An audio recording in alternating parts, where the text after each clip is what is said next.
The Tuesday Club Murders. 13 Miss Marple Mysteries by Agatha Christie. Narrated by Joan Hickson. The Tuesday Night Club. Unsolved mysteries. Raymond West blew out a cloud of smoke and repeated the words with a kind of deliberate, self-conscious pleasure. Unsolved mysteries. He looked round him with satisfaction.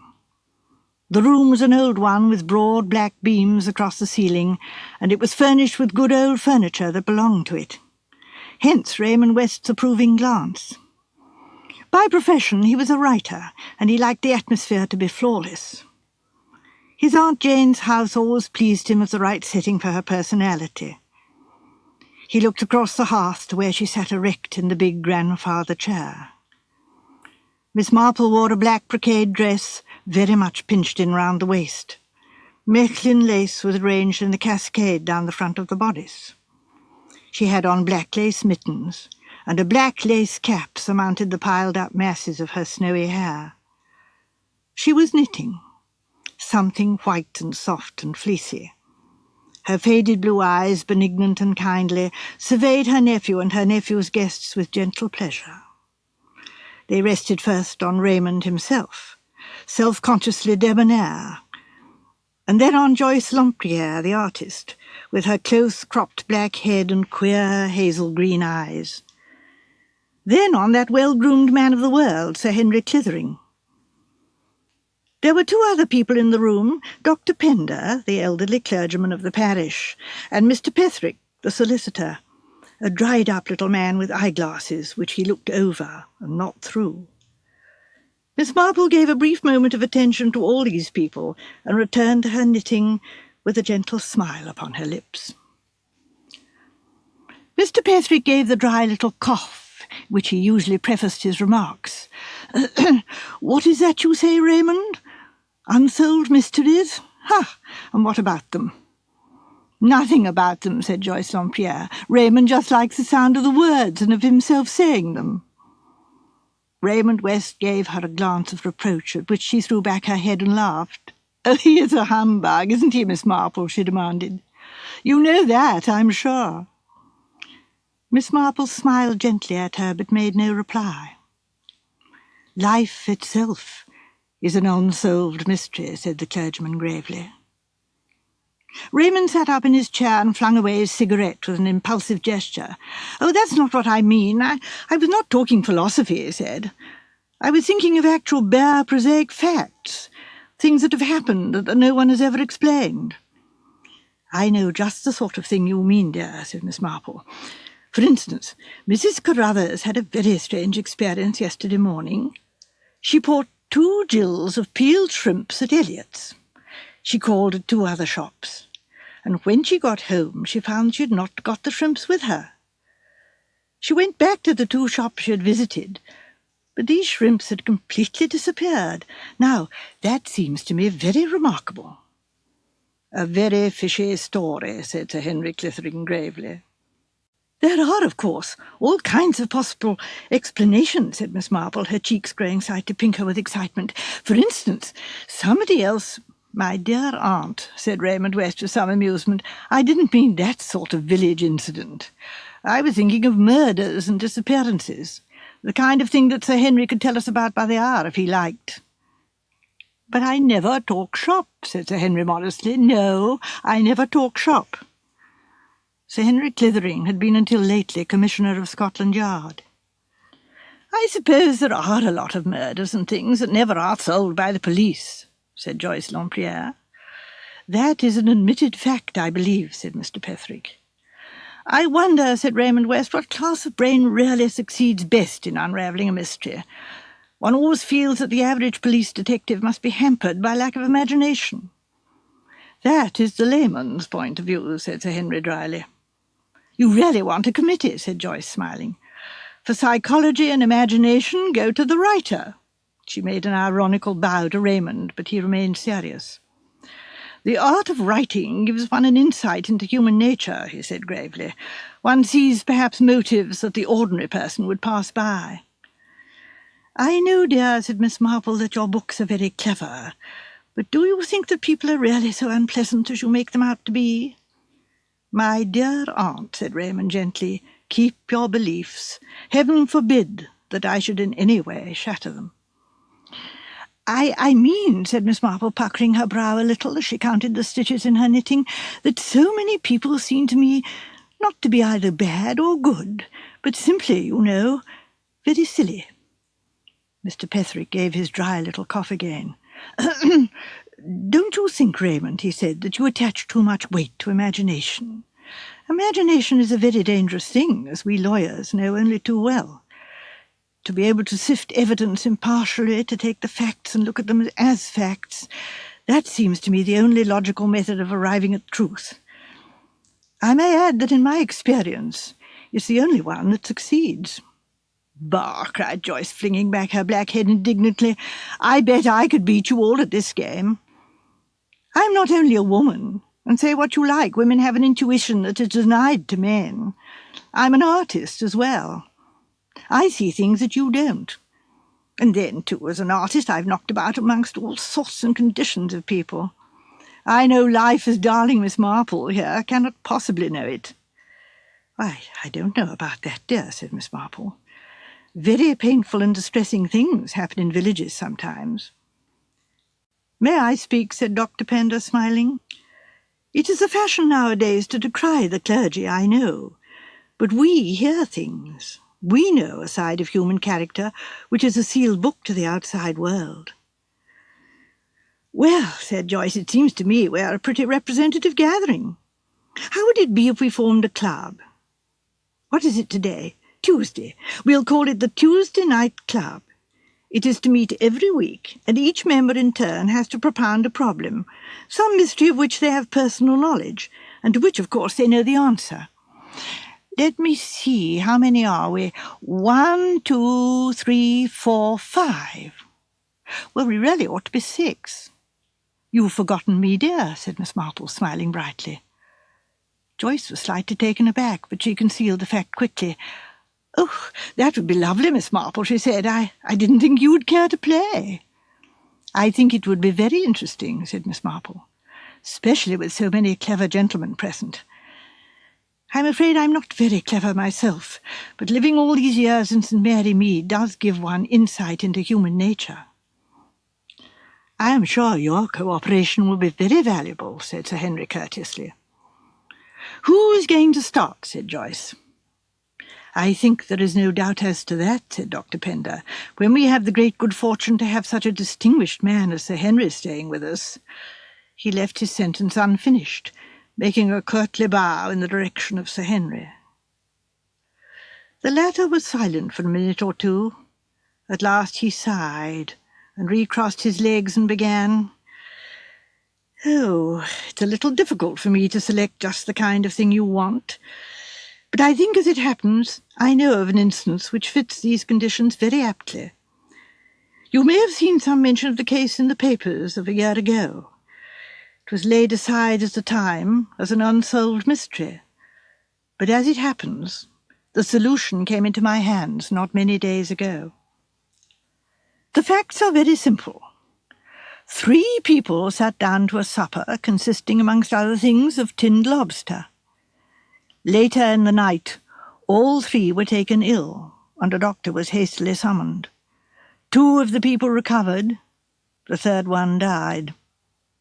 "Ah," said Raymond approvingly. "As I say, the facts as such were very simple. Death was considered to be due to ptomaine poisoning, a certificate was given to that effect, and the victim was duly buried.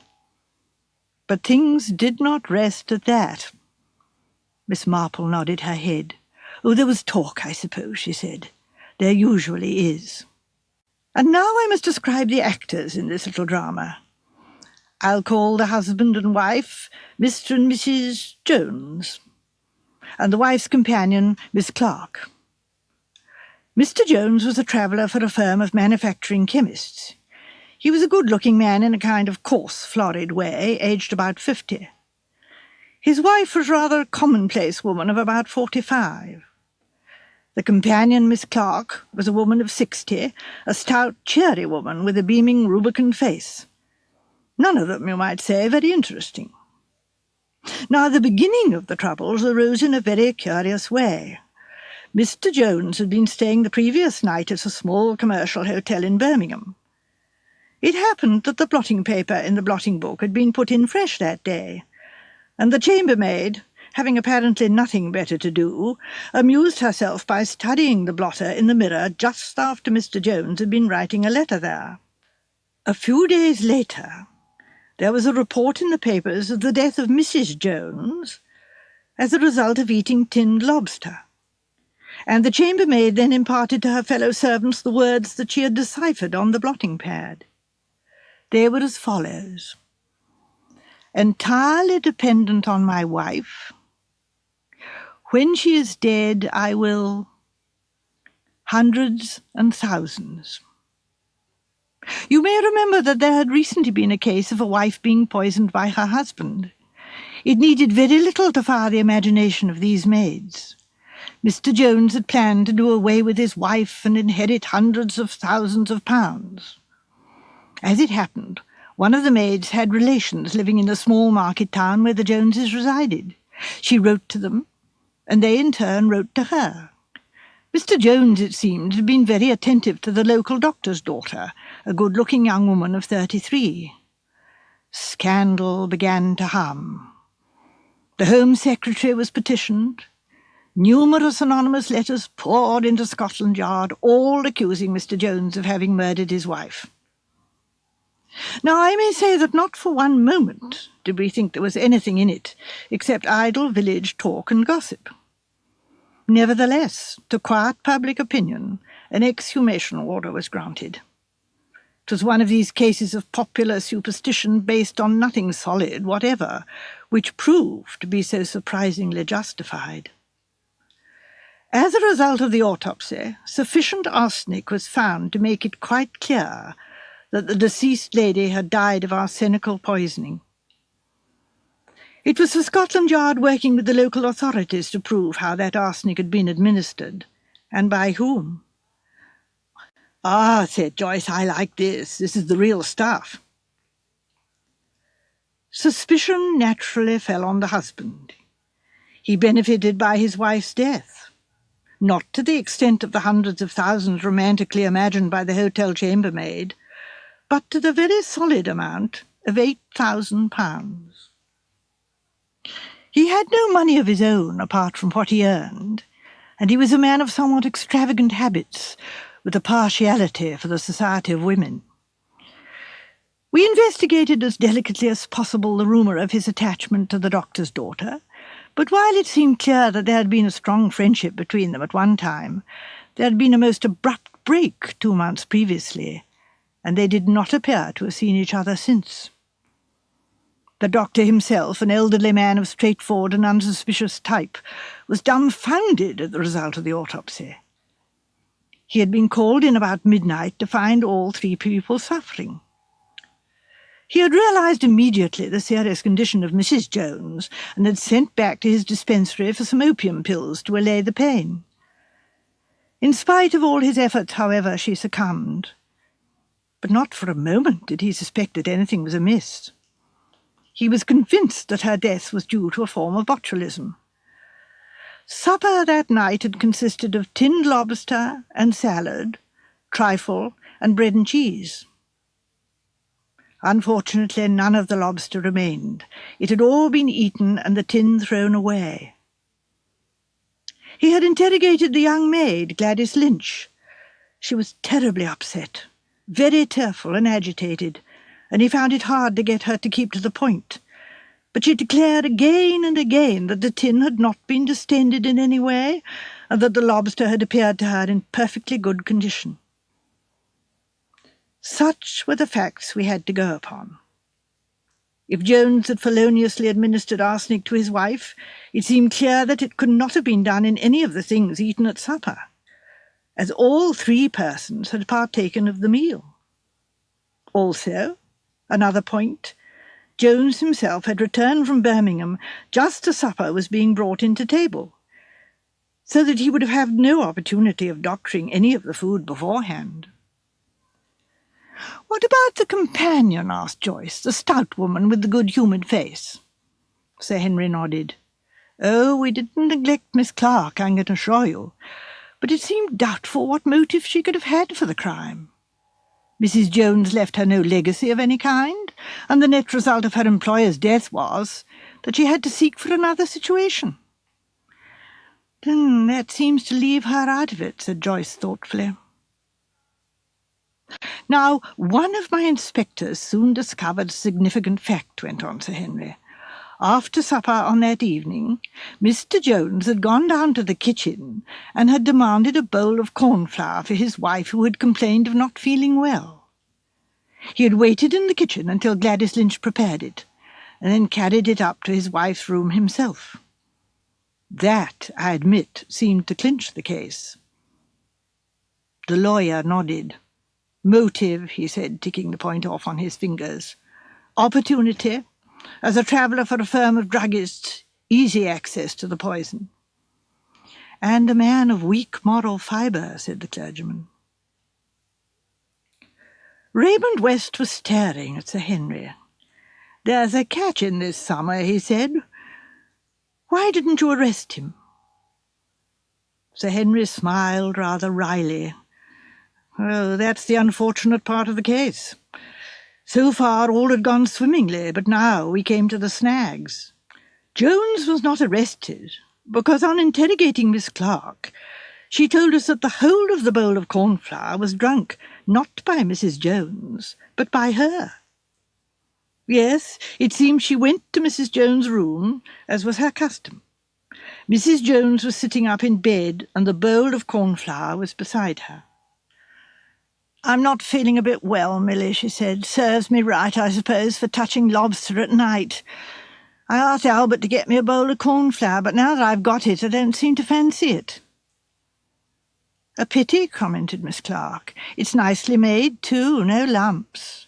Gladys is really quite a nice cook.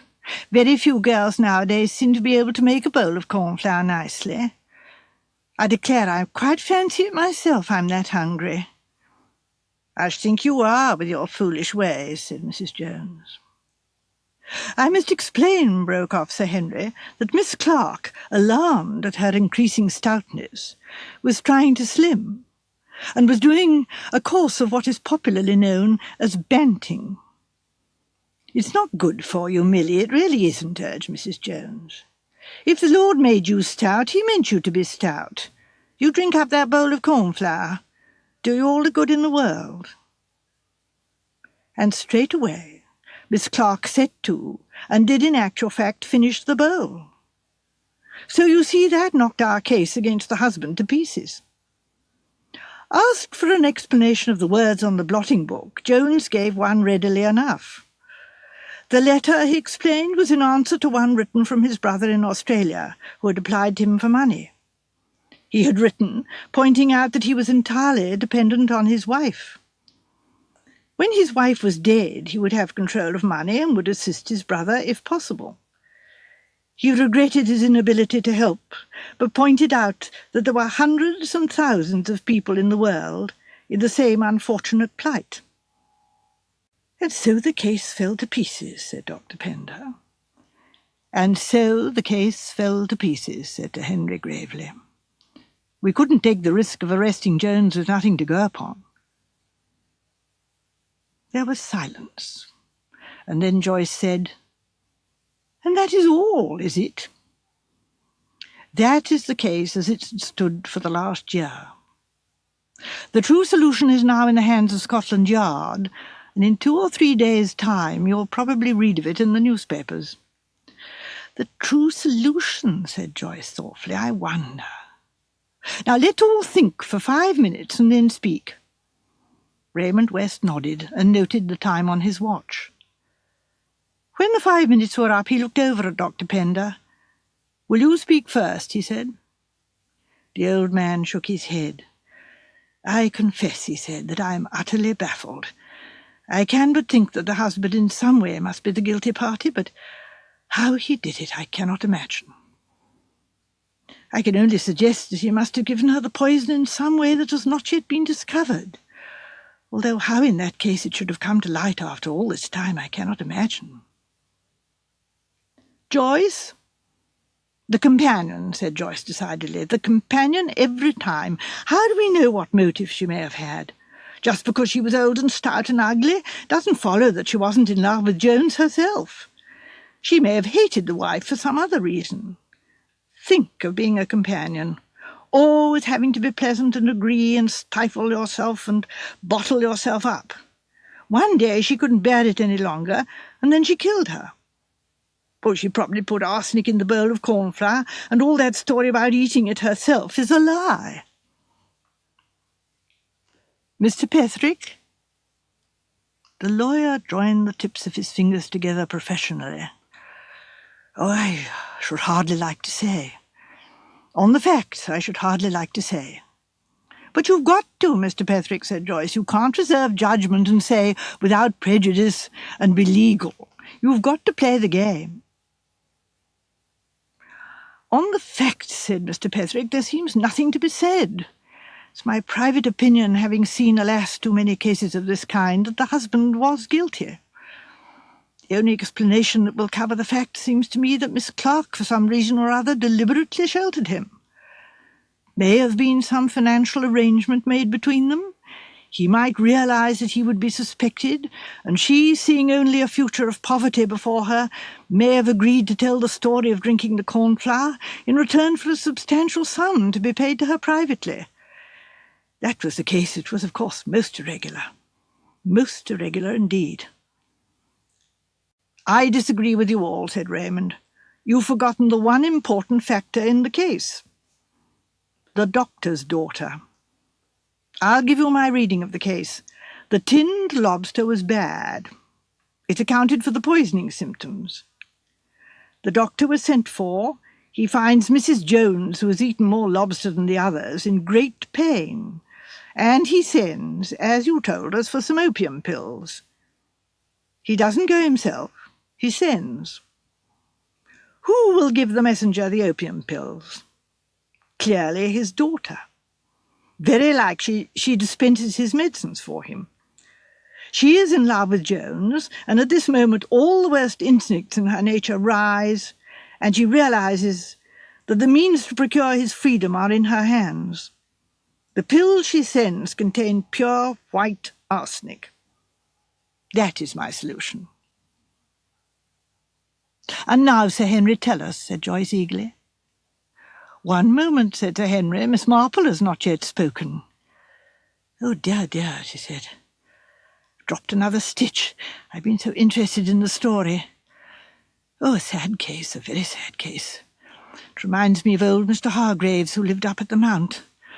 His wife never had the least suspicion until he died, leaving all his money to a woman he had been living with, by whom he had had 5 children.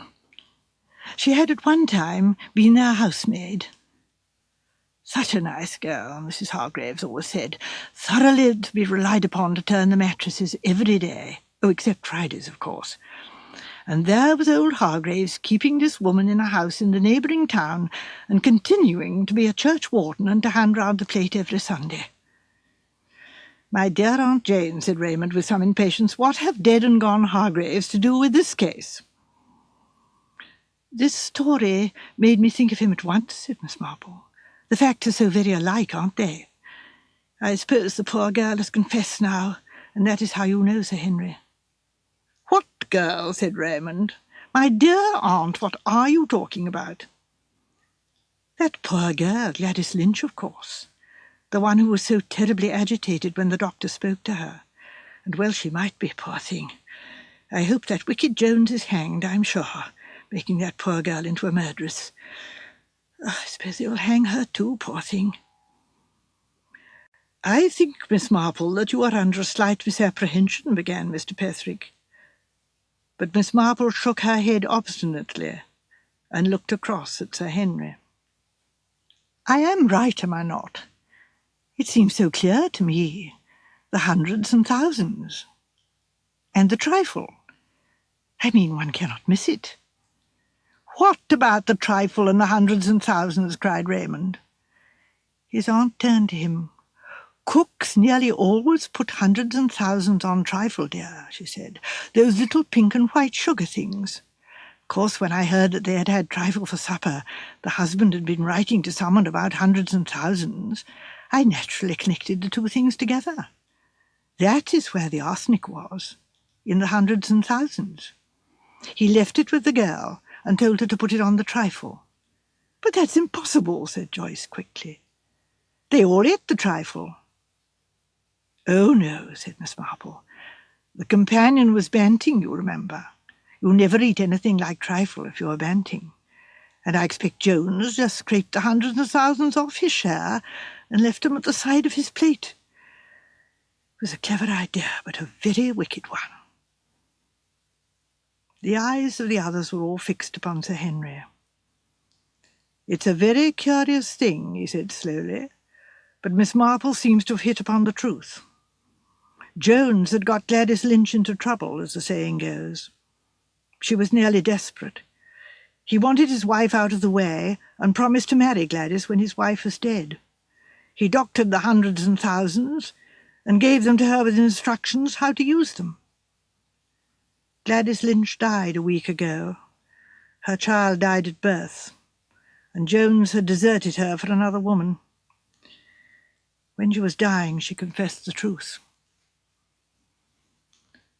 There was a few moments' silence, and then Raymond said, "Well, Aunt Jane, this is one up to you. I can't think how on earth you managed to hit upon the truth. I should never have thought of the little maid in the kitchen being connected with the case." "No, dear," said Miss Marple, "but you don't know as much of life as I do. A man of that Jones type, coarse and jovial. As soon as I heard there was a pretty young girl in the house, I felt sure that he would not have left her alone.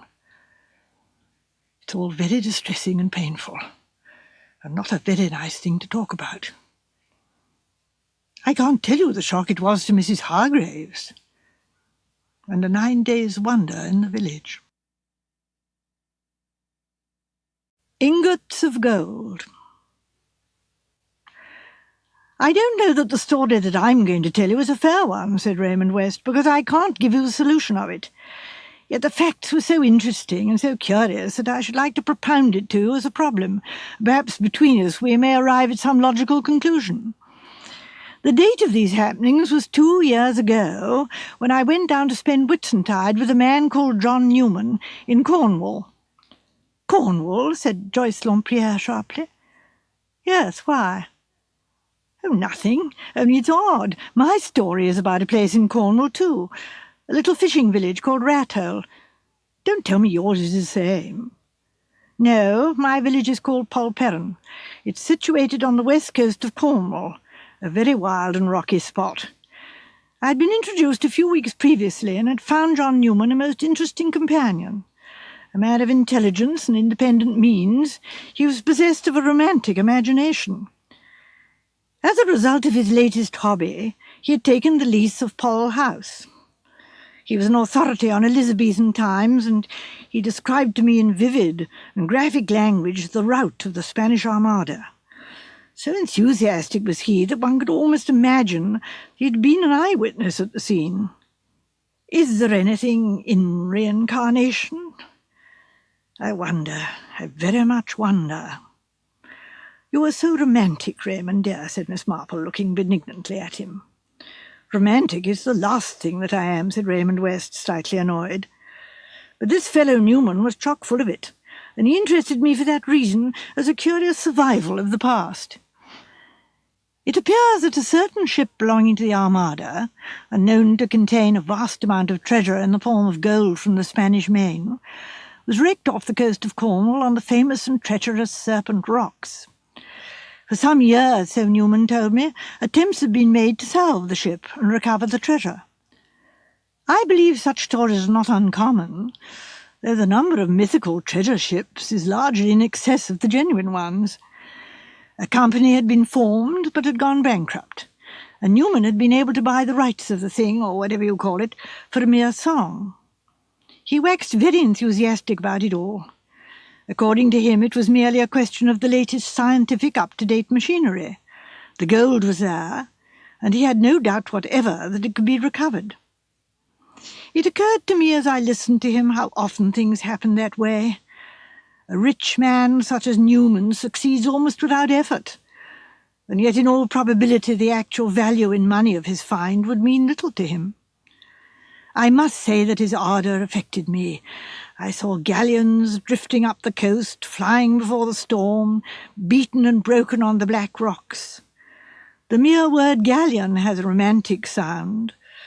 The phrase Spanish gold thrills the schoolboy, and the grown-up man also.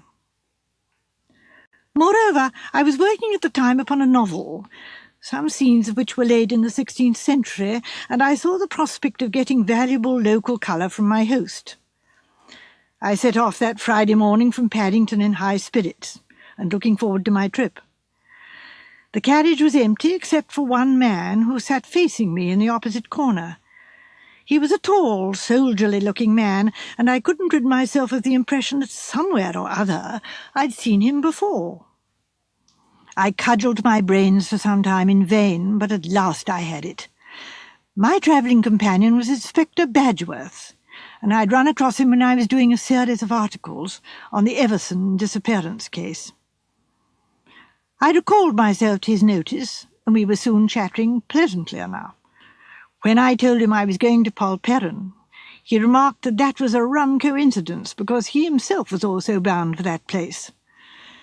I didn't like to seem inquisitive, so was careful not to ask what took him there. Instead, I spoke of my own interest in the place and mentioned the wrecked Spanish galleon. To my surprise, the inspector seemed to know all about it. "Oh, that'll be the Juan Fernandez," he said. "Your friend won't be the first who has sunk money trying to get money out of her. It's a romantic notion." "And probably the whole story's a myth," I said. "No ship was ever wrecked there at all." "Oh, the ship was sunk there right enough," said the inspector, "along with a good company of others. You'd be surprised if you knew how many wrecks there are on that part of the coast. Matter of fact, that's what takes me down there now. That's where the Otranto was wrecked 6 months ago." "I remember reading about it," I said. "No lives were lost, I think." "No lives were lost," said the inspector, "but something else was lost. It's not generally known, but the Otranto was carrying bullion." "Yes," I said, much interested. "Naturally, we've had divers at work on salvage operations, but the gold is gone, Mr. West." "Gone?" I said, staring at him. "How can it have gone?"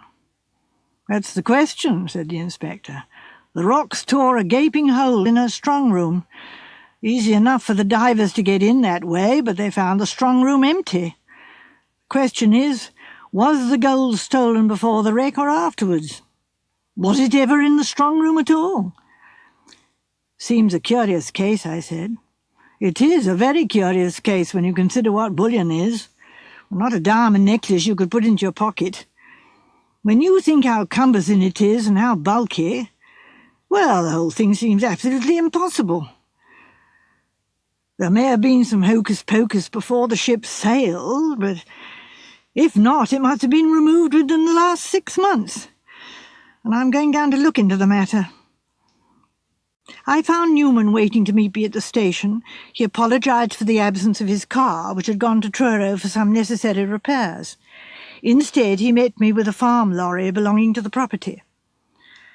I swung myself up beside him, and we wound carefully in and out of the narrow streets of the fishing village. We went up a steep ascent with a gradient, I should say 1 in 5, ran a little distance along a winding lane, and turned in at the granite-pillared gates of Pole House. The place was a charming one.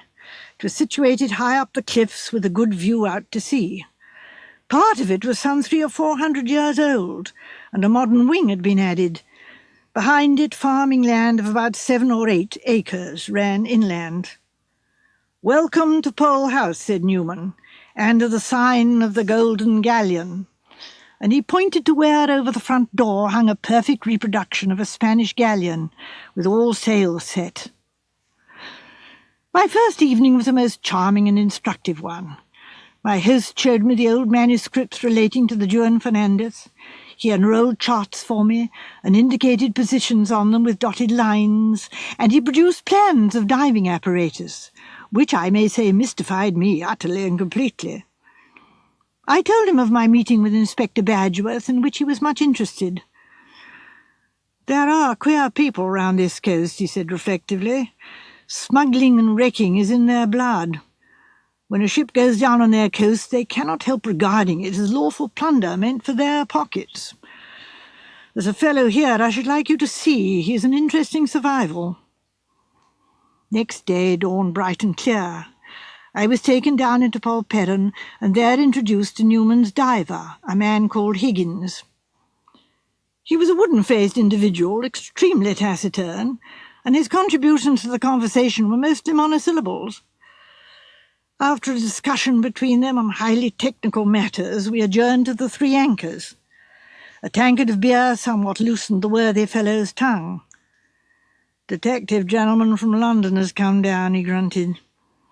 "They do say that the ship that went down here last November was carrying a mortal lot of gold.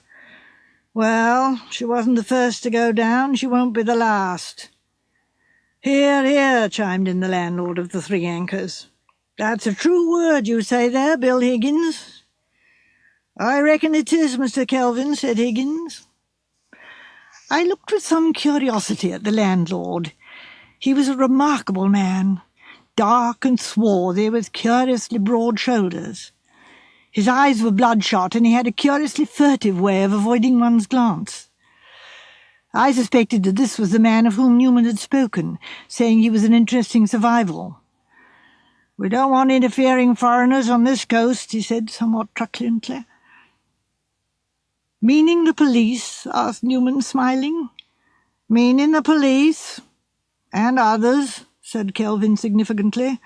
"And don't you forget it, mister." "Do you know, Newman, that sounded to me very like a threat," I said as we climbed the hill homewards. My friend laughed. "Nonsense, I don't do the folk down here any harm." I shook my head doubtfully. There was something sinister and uncivilized about Kelvin. I felt that his mind might run into strange, unrecognised channels. I think I date the beginning of my uneasiness from that moment. I'd slept well enough that first night, but the next night my sleep was troubled and broken. Sunday dawned dark and sullen, with an overcast sky and the threatenings of thunder in the air. I'm always a bad hand at hiding my feelings, and Newman noticed the change in me. "What's the matter with you, West? You're a bundle of nerves this morning." "I don't know, I confess, but I got a horrible feeling of foreboding." "It's the weather." "Yes, perhaps." I said no more. In the afternoon we went out in Newman's motorboat, but the rain came on with such a vigour that we were glad to return to shore and change into dry clothing. And that evening my uneasiness increased. Outside the storm howled and roared. Towards 10 o'clock the tempest calmed down. Newman looked out of the window. "It's clearing," he said. "Shouldn't wonder if it was a perfectly fine night in another half hour. If so, I should go out for a stroll." I yawned. "Oh, I'm frightfully sleepy," I said. "I didn't get much sleep last night. I think that tonight I shall turn in early." This I did. On the previous night I had slept little. Tonight I slept heavily, yet my slumbers were not restful. I was still oppressed with an awful foreboding of evil. I had terrible dreams. I dreamt of dreadful abysses and vast chasms among which I was wandering, knowing that a slip of the foot meant death. I waked to find the hands of my clock pointing to 8 o'clock. My head was aching badly, and the terror of my night's dreams was still upon me.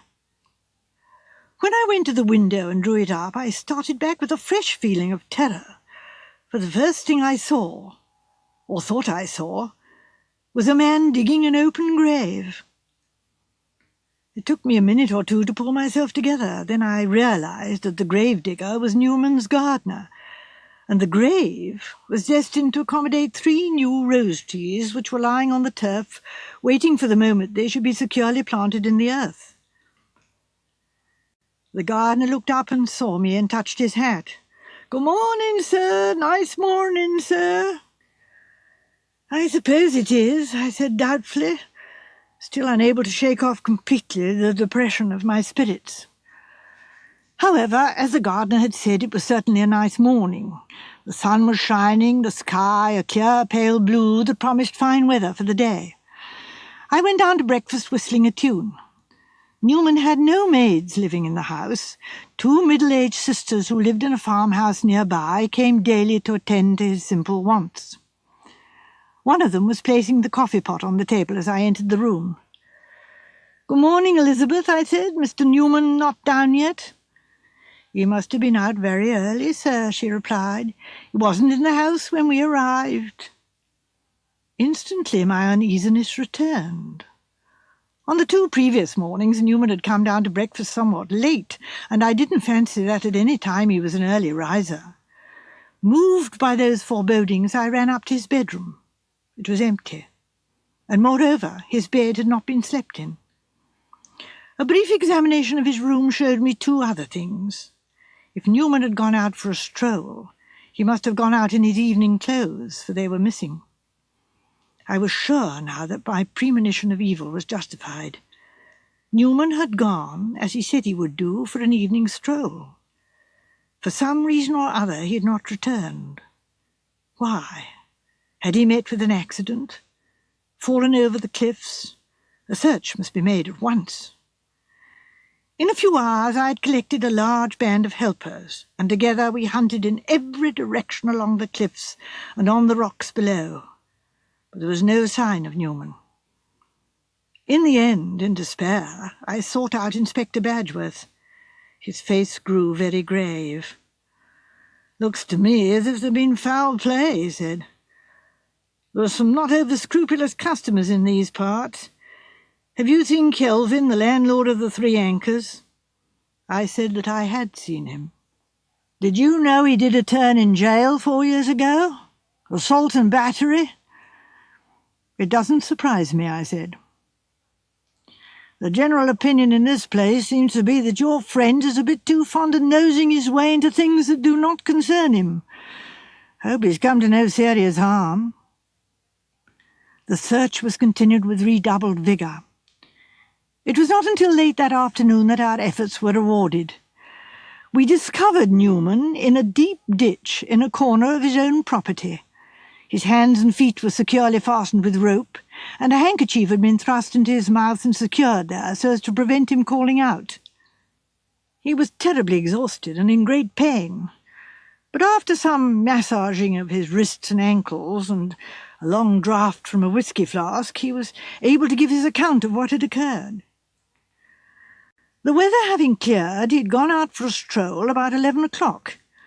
His way had taken him some distance along the cliffs to a spot commonly known as Smuggler's Cove, owing to the large amount of caves to be found there. Here he had noticed some men loading something from a small boat, and had strolled down to see what was going on. Whatever the stuff was, it seemed to be a great weight, and it was being carried into one of the farthest caves. With no real suspicion of anything being amiss, nevertheless Newman had wondered. He had drawn quite near them without being observed. Suddenly there was a cry of alarm, and immediately 2 powerful seafaring men had set upon him and rendered him unconscious. When he came to, he found himself lying in a motor vehicle of some kind, which was proceeding with many bumps and bangs, as far as he could guess, up the lane which led from the coast to the village. To his great surprise, the lorry turned in at the gate of his own house. There, after a whispered conversation between the men, they at length drew him forth and flung him into a ditch at a spot where the depth of it rendered discovery unlikely for some time. Then the lorry drove on, and, he thought, passed out through another gate some 1/4 of a mile nearer the village. He could give no description of his assailants, except that they were certainly seafaring men, and, by their speech, Cornishmen. Inspector Badgeworth was very interested. "Depend upon it, that's where the stuff's been hidden," he cried. "Somehow or other it's been salvaged from the wreck and has been stored in some lonely cave somewhere. It's known we've searched all the caves in Smuggler's Cove, and that we are now going farther afield, and they've evidently been moving the stuff at night to a cave that has already been searched, and isn't likely to be searched again. Unfortunately, they've had at least 18 hours to dispose of the stuff. If they got Mr. Newman last night, I doubt if we'll find any of it there by now." The inspector hurried off to make a search. He found definite evidence that the bullion had been stored as supposed, but the gold had been once more removed, and there was no clue as to its fresh hiding place. One clue there was, however, and the inspector himself pointed it out to me the following morning. "That lane is very little used by motor vehicles," he said, "and in one or two places we get the traces of the tires very clearly. There's a three-cornered bit out of one tire, leaving a mark which is quite unmistakable. It shows going into the gate, and here and there's a faint mark of it going out of the other gate. There's not much doubt that it's the right vehicle we're after. Now, why did they take it out through the farther gate? Seems quite clear to me that the lorry came from the village. Now, there aren't many people who own a lorry in the village, not more than 2 or 3 at most. Kelvin, the landlord of the Three Anchors, has one." "What was Kelvin's original profession?" asked Newman. "It's curious you should ask me that, Mr. Newman. In his younger days, Kelvin was a professional diver." Newman and I looked at each other. The puzzle seemed to be fitting itself together piece by piece. "You didn't recognize Kelvin as one of the men on the beach?" asked the inspector. Newman shook his head. "I'm afraid I can't say anything as to that," he said regretfully. "I really hadn't time to see anything." The inspector very kindly allowed me to accompany him to the Three Anchors. The garage was up a side street. The big doors were closed, but by going up a little alley at the side we found a small door that led into it, and that door was open. A very brief examination of the tires sufficed for the inspector. "We've got him, by Jove!" he exclaimed. "Here's the mark as large as life on the rear left wheel. Now, Mr. Kelvin, I don't think you'll be clever enough to wriggle out of this." Raymond West came to a halt. "Well," said Joyce, "so far I don't see anything to make a problem about, unless they never found the gold." "They never found the gold, certainly," said Raymond, "and they never got Kelvin either. I expect he was too clever for them, but I don't quite see how he worked it. He was duly arrested on the evidence of the tire mark, but an extraordinary hitch arose. Just opposite the big doors of the garage was a cottage rented for the summer by a lady artist." "Oh, these lady artists," said Joyce, laughing. "As you say, oh, these lady artists. This particular one had been ill for some weeks, and in consequence had 2 hospital nurses attending her. The nurse who was on night duty had pulled her armchair up to the window where the blind was up. She declared that the motor lorry could not have left the garage opposite without her seeing it, and she swore that in actual fact it never left the garage that night." "I don't think that's much of a problem," said Joyce. "The nurse went to sleep, of course. They always do." "That has been known to happen," said Mr. Pesrick judiciously, "but it seems to me we are accepting facts without sufficient examination. Before accepting the testimony of the hospital nurse, we should inquire very closely into her bona fides. The alibi coming with such suspicious promptness is inclined to raise doubts in one's mind." "There is also the lady artist's testimony," said Raymond. "She declared that she was in pain and awake most of the night, and that she would certainly have heard the lorry, it being an unusual noise, and the night being very quiet after the storm." Said the clergyman. "That is certainly an additional fact. Had Kelvin himself any alibi?" "He declared that he was at home and in bed from 10 o'clock onwards, and he could produce no witnesses in support of that statement." "The nurse went to sleep," said Joyce, "and so did the patient. Ill people always think they've never slept a wink all night." Raymond West looked inquiringly at Dr. Pender. "Do you know, I feel sorry for that man Kelvin. It seems to me very much a case of give a dog a bad name. Kelvin had been in prison. Apart from the tire mark, which certainly seems too remarkable to be coincidence, there doesn't seem to be much against him except his unfortunate record." You, Sir Henry?" Sir Henry shook his head. "As it happens," he said, smiling, "I know something about this case, so clearly I mustn't speak." "Well, go on, Aunt Jane. Haven't you got anything to say?" "In a minute, dear," said Miss Marple. "I'm afraid I've counted wrong. 2 pearl, 3 plain, slip 1, 2 pearl. Yes, that's right. What did you say, dear?" "What is your opinion?" "Oh, you wouldn't like my opinion, dear. Young people never do, I notice. It's better to say nothing." "Nonsense, Aunt Jane. Out with it." "Well, dear Raymond," said Miss Marple, laying down her knitting and looking across at her nephew, "I do think you should be more careful how you choose your friends. You're so credulous, dear, so easily gulled. I suppose it's being a writer and having so much imagination. All that story about a Spanish galleon. If you were older and had more experience of life, you would have been on your guard at once. A man you'd only known a few weeks, too." Sir Henry suddenly gave vent to a great roar of laughter and slapped his knee.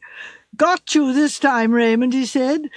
"Miss Marple, you are wonderful. Your friend Newman, my boy, has another name. Several other names, in fact. At the present moment he's not in Cornwall, but in Devonshire. Dartmoor, to be exact, a convict in Princetown Prison.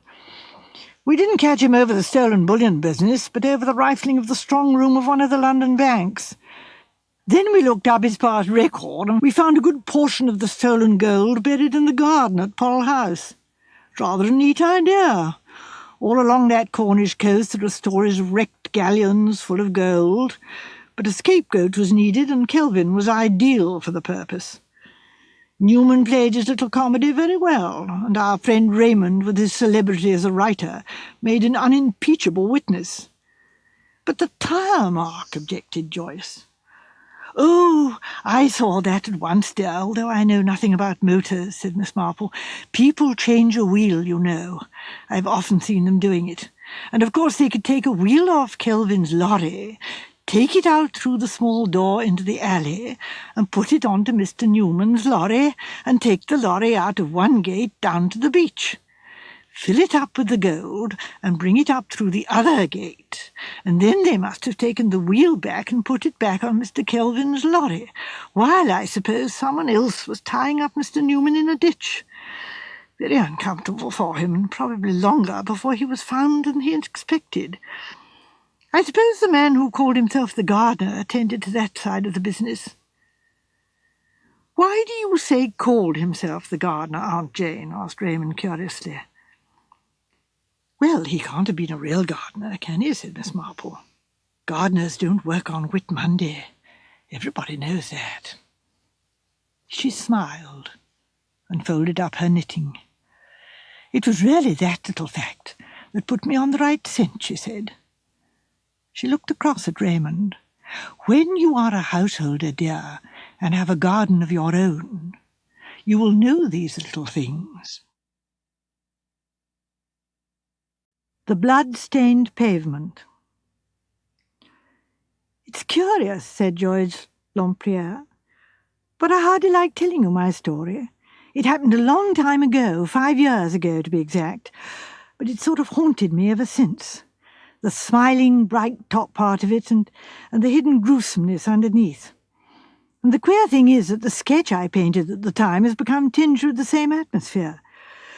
When you look at it first, it's just a rough sketch of a little steep Cornish street with the sunlight on it. But if you look long enough at it, something sinister creeps in. I've never sold it, and I never look at it. It lives in the studio in a corner with its face to the wall. The name of the place was Rat Hole. It's a queer little Cornish fishing village, very picturesque. Too picturesque, perhaps. There's rather too much of the atmosphere of ye old Cornish tea-house about it. It has shops with bobbed-headed girls in smocks doing hand-illuminated mottos on parchment. It's pretty and it's quaint, but it's very self-consciously so. "Don't I know," said Raymond West, groaning. "The curse of the Charbon, I suppose. No matter how narrow the lanes leading down to them, no picturesque village is safe." Joyce nodded. There are narrow lanes that lead down to Rat Hole and very steep, like the side of a house. Well, to get on with my story, I'd come down to Cornwall for a fortnight to sketch. There's an old inn in Rat Hole, the Polharwyth Arms. It was supposed to be the only house left standing by the Spaniards when they shelled the place in 1500 and something. Not shell, said Raymond West, frowning. Do try to be historically accurate, Joyce.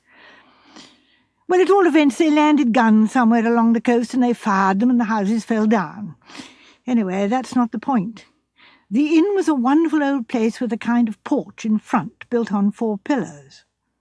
I got a very good pitch and was just settling down to work when a car came creeping and twisting down the hill. Of course, it would stop before the inn, just where it was most awkward for me. The people got out, a man and a woman. I didn't notice them particularly. She had a kind of mauve linen dress on and a mauve hat. Presently the man came out again, and to my great thankfulness drove the car down to the quay and left it there. Just at that moment another beastly car came twisting down, and a woman got out of it dressed in the brightest chintz frock I've ever seen. Scarlet poinsettias, I think they were, and she had on one of these big native straw hats. Cuban, aren't they? In very bright scarlet. This woman didn't stop in front of the inn, but drove the car farther down the street towards the other one. Then she got out, and the man, seeing her, gave an astonished shout. "Carol!" he cried. "In the name of all that's wonderful! Fancy meeting you in this out-of-the-way spot. Haven't seen you for years. Hello, there's Marjorie, my wife, you know. You must come and meet her." They went up the street towards the inn side by side, and I saw the other woman had just come out of the door and was moving down towards them. I had had just a glimpse of the woman called Carol as she passed me. Just enough to see a very white powdered chin and a flaming scarlet mouth, and I just wondered, if Marjorie would be so very pleased to meet her. I hadn't seen Marjorie near to, but in the distance she looked dowdy and extra prim and proper. Well, of course, it was not any of my business, but you can get very queer little glimpses of life sometimes. You can't help speculating about them. From where they were standing, I could just catch fragments of their conversation that floated down to me. They were talking about bathing. The husband, whose name seemed to be Dennis, wanted to take a boat and row round the coast. There was a famous cave well worth seeing, so he said, about a mile along. Carol wanted to see the cave too, but she suggested walking along the cliffs and seeing it from the land side. She said she hated boats. In the end, they fixed it that way. Carol was to go along the cliff path and to meet them at the cave, and Dennis and Marjorie would take a boat and row round. Hearing them talk about bathing made me want to bathe too. It was a very hot morning, and I wasn't doing particularly good work. Also, I fancied that the afternoon sunlight would be far more attractive in effect. So I packed up my things and went off to a little beach that I knew of. It was quite the opposite direction from the cave, and was rather a discovery of mine. I had a ripping bathe there, and I lunched off a tin tongue and 2 tomatoes. And I came back in the afternoon full of confidence and enthusiasm to get on with my sketch. The whole of Rat Hole seemed to be asleep. I'd been right about the afternoon sunlight. The shadows were far more telling. The Polharwyth Arms was the principal note of my sketch. A ray of sunlight came slanting obliquely down and hit the ground in front of it, and had rather a curious effect. I gathered that the bathing party had returned safely because 2 bathing dresses, a scarlet one and a dark blue one, were hanging from the balcony, drying in the sun. Something had gone a bit wrong with one corner of my sketch, and I bent over it for some moments, doing something to put it right. When I looked up again, there was a figure leaning against one of the pillars of the Polharwyth Arms, who seemed to have appeared there by magic. He was dressed in seafaring clothes and was, I suppose, a fisherman, but he had a long, dark beard.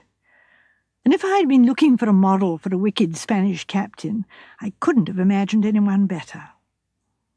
I got to work with feverish haste before he should move away, though from his attitude he looked as though he were perfectly prepared to prop up the pillars through all eternity. He did move, however, but luckily not until I had got what I wanted. He came over to me and began to talk. Oh, how that man talked. Rathole, he said, was a very interesting place. I knew that already, but although I had said so, that didn't save me. I had the whole history of the the destroying, of the village, and how the landlord of the Polha with Arms was the last man to be killed, run through on his own threshold by a Spanish captain's sword, and of how his blood spurted out on the pavement, and no one could wash out the stain for 100 years. It all fitted in very well with the languorous, drowsy feeling of the afternoon. The man's voice was very suave, and yet at the same time there was an undercurrent in it of something rather frightening. He was very obsequious in his manner, yet I felt underneath he was cruel. He made me understand the Inquisition and the terrors of all the things the Spaniards did better than I have ever done before. All the time he was talking to me I went on painting, and suddenly I realized that in the excitement of listening to his story I'd painted in something that wasn't there. On that white square of pavement, where the sun fell before the door of Polha with Arms, I'd painted in bloodstains. It seemed extraordinary that the mind could play such tricks with the hand. But as I looked over towards the inn again, I got a second shock. My hand had only painted in what my eyes saw, drops of blood on the white pavement. I stared for a minute or two. Then I shut my eyes and said to myself, "Don't be stupid. There's nothing there really." Then I opened them again, but the blood stains were still there. I suddenly felt I couldn't stand it. I interrupted the fisherman's flood of language. "Tell me," I said, "my eyesight is not very good. Are those blood-stains on that pavement over there?" He looked at me indulgently and kindly. "No blood-stains in these days, lady. What I'm telling you about is nearly 500 years ago." "Yes," I said, "but now, on the pavement." The words died away in my throat. I knew that he wouldn't see what I was seeing. I got up and with shaking hands began to put my things together. And as I did so, the young man who had come in the car that morning came out of the inn door. He looked up and down the street perplexedly. On the balcony above, his wife came out and collected the bathing things. He walked down towards the car, but suddenly swerved and came across the road towards the fisherman. "Tell me, my man," he said, "you don't know whether that lady who came in that second car there has got back yet?" "Lady in a dress with flowers all over it? No, sir. I haven't seen her. Went along the cliff towards the cave this morning." I know, we all bathed there together, and then she left us to walk home, and I have not seen her since. Can't have taken her all this time. The cliffs round here are not dangerous, are they?" "Depends, sir, on the way you go. Best way is to take a man what knows the place with you." He very clearly meant himself, and was beginning to enlarge on the theme, but the young man cut him short unceremoniously and ran back towards the inn, calling up to his wife on the balcony, "I say, Marjorie, Carol hasn't come back yet. Odd, isn't it?" I didn't hear Marjorie's reply, but her husband went on, "Well, we can't wait any longer. We've got to push on to Penrith Hour. You ready? I'll turn the car." He did as he had said, and presently the two of them drove off together. Meanwhile, I had deliberately been nerving myself to prove how ridiculous my fancies were. When the car had gone, I went over to the inn and examined the pavement closely. Of course there were no bloodstains there. No, all along it had been the result of my distorted imagination.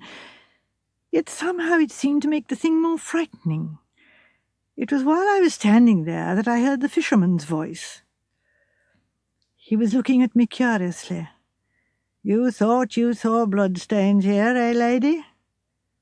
I nodded. That is very curious.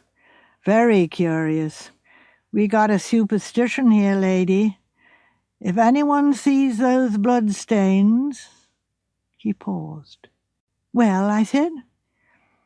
He went on in his soft voice, Cornish in intonation, but unconsciously smooth and well-bred in its pronunciation, and completely free from Cornish turns of speech. "They do say, lady, if anyone sees those bloodstains, that there'll be a death within 24 hours. Creepy. Gave me a nasty feeling all down my spine. He went on persuasively. "There's a very interesting tablet in the church, lady, about a death—" "No, thanks," I said decisively, and I turned sharply on my heel and walked up the street towards the cottage where I was lodging. Just as I got there, I saw in the distance the woman called Carol coming along the cliff path. She was hurrying. Against the grey of the rocks, she looked like some poisonous scarlet flower. Her hat was the colour of blood. I shook myself. Really, I had blood on the brain. Later, I heard the sound of her car. I wondered whether she too was going to Penrith R, but she took the road to the left in the opposite direction. I watched the car crawl up the hill and disappear, and I breathed somehow more easily. Rat-hole seemed its quiet, sleepy self once more. "If that is all," said Raymond West as Joyce came to a stop, "I'll give my verdict at once. Indigestion, spots before the eyes after meals." "It isn't all," said Joyce. "You've got to hear the sequel. I read it in the paper 2 days later under the heading of sea-bathing fatality. It told how Mrs. Dacre, the wife of Captain Dennis Dacre, was unfortunately drowned at Landier Cove, just a little farther along the coast. She and her husband were staying at the time at the hotel there and had declared their intention of bathing, but a cold wind sprang up. Captain Dacre had declared it was too cold. So he and some other people in the hotel had gone off to the golf links nearby. Mrs. Dacre, however, had said it was not too cold for her, and she went off alone down to the cove. As she didn't return, her husband became alarmed, and in company with his friends went down to the beach. They found her clothes lying beside a rock, but no trace of the unfortunate lady. Her body was not found until nearly a week later, when it was washed ashore at a point some distance down the coast. There was a bad blow on her head which had occurred before death, and the theory was that she must have dived into the sea and hit her head on a rock. As far as I could make out, her death would have occurred just 24 hours after the time I saw the bloodstains. "I protest," said Sir Henry, "this is not a problem. This is a ghost story. Miss Lempriere is evidently a medium." Mr. Petherick gave his usual cough. "One point strikes me," he said. "That blow on the head. We must not, I think, exclude the possibility of foul play. But I do not see that we have any data to go upon. Miss Lempriere's hallucinations or vision is interesting, certainly, but I do not see clearly the point on which she wishes us to pronounce." "Indigestion and coincidence," said Raymond. "Anyway, you can't be sure that they were the same people. Besides, the curse, or whatever it is, would only apply to actual inhabitants of Rat-hole." "I feel," said Sir Henry, "that the sinister seafaring man has something to do with this tale.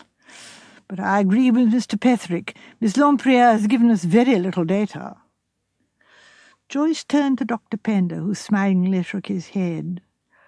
"It's a most interesting story," he said, "but I'm afraid I agree with Sir Henry and Mr. Petherick that there is very little data to go upon." Joyce then looked curiously at Miss Marple, who smiled back at her. "I, too, think you are just a little unfair, Joyce, dear," she said. "Of course, it's different for me. I mean, we being women appreciate the point about clothes. I don't think it is a fair problem to put to a man. Must have meant a lot of rapid changing. Oh, what a wicked woman, and a still more wicked man." Joyce stared at her. "Aunt Jane," she said, "Miss Marple, I mean." I do really believe you know the truth." "Well, dear," said Miss Marple, "it's much easier for me sitting here quietly than it was for you. And being an artist, you're so susceptible to atmosphere, aren't you? Sitting here with one's knitting, one just sees the facts. Blood stains dropped on the pavement from the bathing dress hanging above, and being a red bathing dress, of course, the criminals themselves didn't realise it was blood-stained. Poor thing, poor young thing." "Excuse me, Miss Marple," said Sir Henry, "but do you know that I'm entirely in the dark still? You and Miss Lempriere seem to know what you're talking about, but we mere men are still in the darkness." "I'll tell you the end of the story now," said Joyce. "It was a year later. I was at a little East Coast seaside resort, and I was sketching, when suddenly I had that queer feeling one has of something having happened before. There were two people, a man and a woman, on the pavement in front of me, and they were greeting a third person, a woman dressed in a scarlet poinsettia chintz dress. 'Carol, by all that's wonderful! Fancy meeting you after all these years. You don't know my wife. Joan, this is an old friend of mine, Miss Harding.' I recognised the man at once. It was the same Dennis I'd seen at Rathole. The wife was different, that is, she was a Joan instead of a Marjorie, but she was the same type, young and rather dowdy and very inconspicuous. I thought for a minute I was going mad. They began to talk of going bathing. I'll tell you what I did. I marched straight then and there to the police station. I thought they'd probably think I was off my head, but I didn't care. And as it happened, everything was quite all right. There was a man from Scotland Yard there, and he'd come down just about this very thing.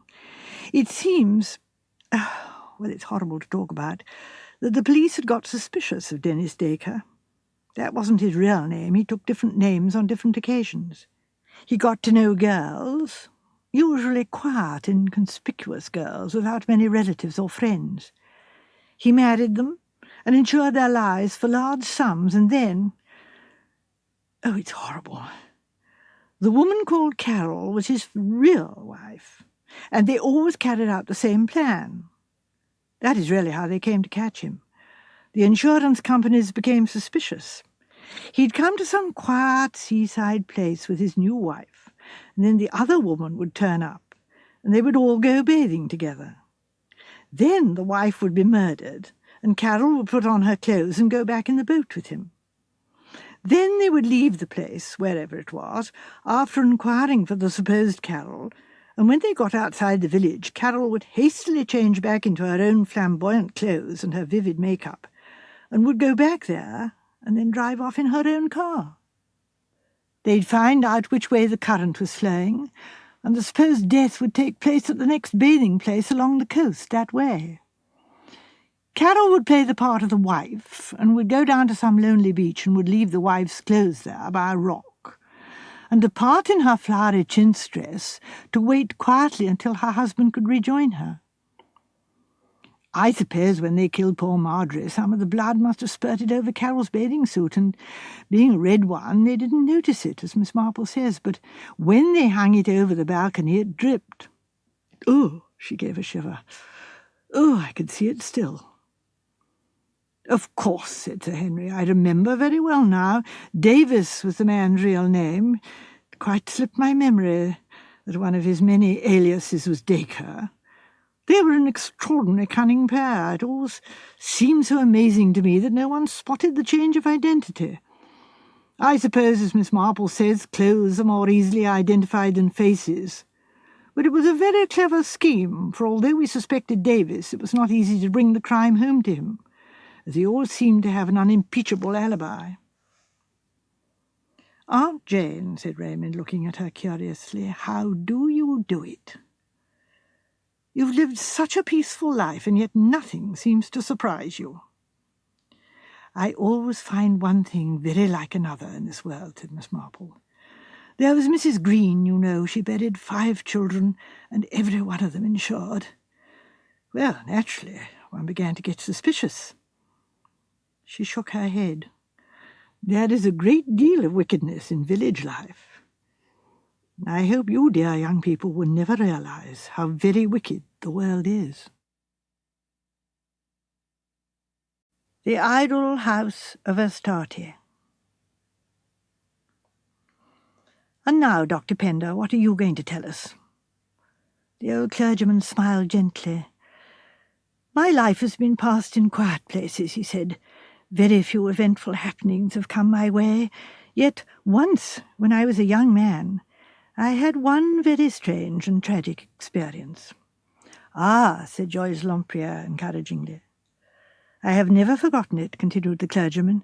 "It made a profound impression on me at the time, and to this day, by a slight effort of memory, I can feel again the awe and horror of that terrible moment when I saw a man stricken to death by apparently no mortal agency." "You make me feel quite creepy, Pender," complained Sir Henry. "Made me feel creepy, as you call it," replied the other. "Since then, I have never laughed at the people who use the word atmosphere. There is such a thing.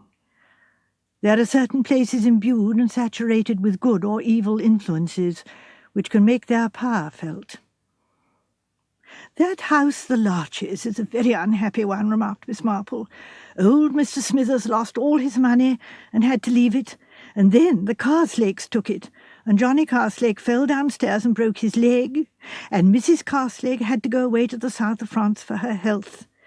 And now the Burdens have got it, and I hear that poor Mr. Burden has got to have an operation almost immediately." "There is, I think, rather too much superstition about such matters," said Mr. Petherick. "A lot of damage is done to property by foolish reports heedlessly circulated." "I have known one or two ghosts that have had a very robust personality," remarked Sir Henry with a chuckle. "I think," said Raymond, "that we should allow Dr. Pender to go on with his story." Joyce got up and switched off the 2 lamps, leaving the room lit only by the flickering firelight. "Atmosphere," she said. "Now we can get along." Dr. Pender smiled at her, and leaning back in his chair and taking off his pince-nez, he began his story in a gentle, reminiscent voice. "I don't know whether any of you know Dartmoor at all. The place I'm telling you about is situated on the borders of Dartmoor. It was a very charming property, though it had been on the market without finding a purchaser for several years. The situation was perhaps a trifle bleak in winter, but the views were magnificent, and there were certain curious and original features about the property itself. It was bought by a man called Hayden, Sir Richard Hayden. I'd known him in his college days, and though I'd lost sight of him for some years, the old ties of friendship still held, and I accepted with pleasure his invitation to go down to Silent Grove, as his new purchase was called. The house party was not a very large one. There was Richard Hayden himself and his cousin, Elliot Hayden. There was a Lady Mannering with a pale, rather inconspicuous daughter called Violet. There was a Captain Rogers and his wife, hard-riding, weather-beaten people who lived only for horses and hunting. There was also a young Dr. Simons, and there was Miss Diana Ashley.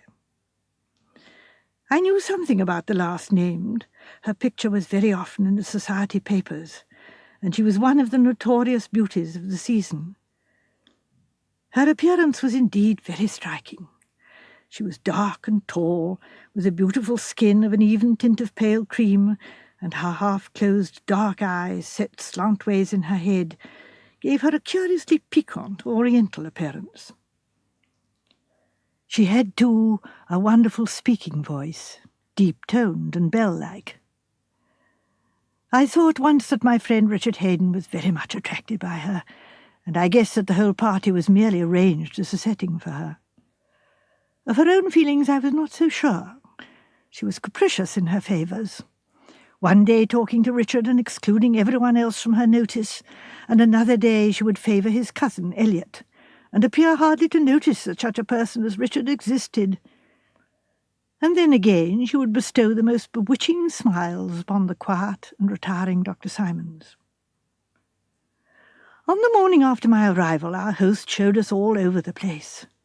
The house itself was unremarkable, a good, solid house built of Devonshire granite, built to withstand time and exposure. It was unromantic, but very comfortable. From the windows of it one looked out over the panorama of the moor, vast rolling hills crowned with weather-beaten tors. On the slopes of the tor nearest to us were various hut circles, relics of the bygone days of the late Stone Age.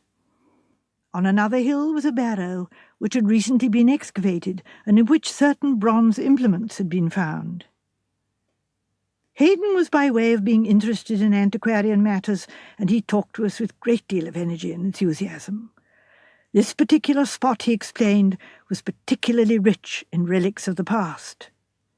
Neolithic hut-dwellers, Druids, Romans, and even traces of the early Phoenicians were to be found. "But this place is the most interesting of all," he said. "You know its name, Silent Grove. Well, it's easy enough to see what it takes its name from." He then pointed with his hand. That particular part of the country was bare enough, rocks, heather, and bracken, but about 100 yards from the house there was a densely planted grove of trees. "That is a relic of very early days," said Haydon.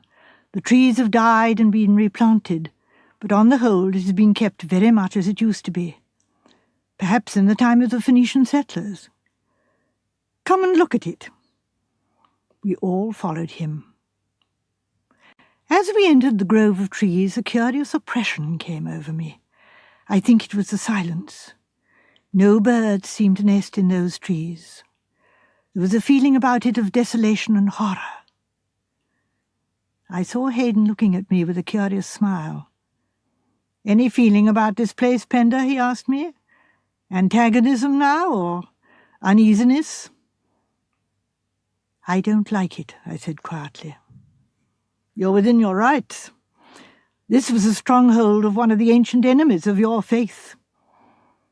This is the grove of Astarte." "Astarte? Astarte, or Ishtar, or Ashtoreth, or whatever you choose to call her. I prefer the Phoenician name of Astarte. There is, I believe, one known grove of Astarte in this country, in the north on the wall. I have no evidence, but I like to believe that we have a true and authentic grove of Astarte here. Here, within this dense circle of trees, sacred rites were performed." "Sacred rites," murmured Diana Ashley. Her eyes had a dreamy, faraway look. What were they, I wonder? "Not very reputable by all accounts," said Captain Rogers with a loud, unmeaning laugh. "Rather hot stuff, I imagine." Haydon paid no attention to him. "In the centre of the grove there should be a temple," he said. "I can't run to temples, but I have indulged in a little folly of my own." We had at that moment stepped out into the little clearing in the centre of the trees. In the middle of it was something not unlike a summer house made of stone.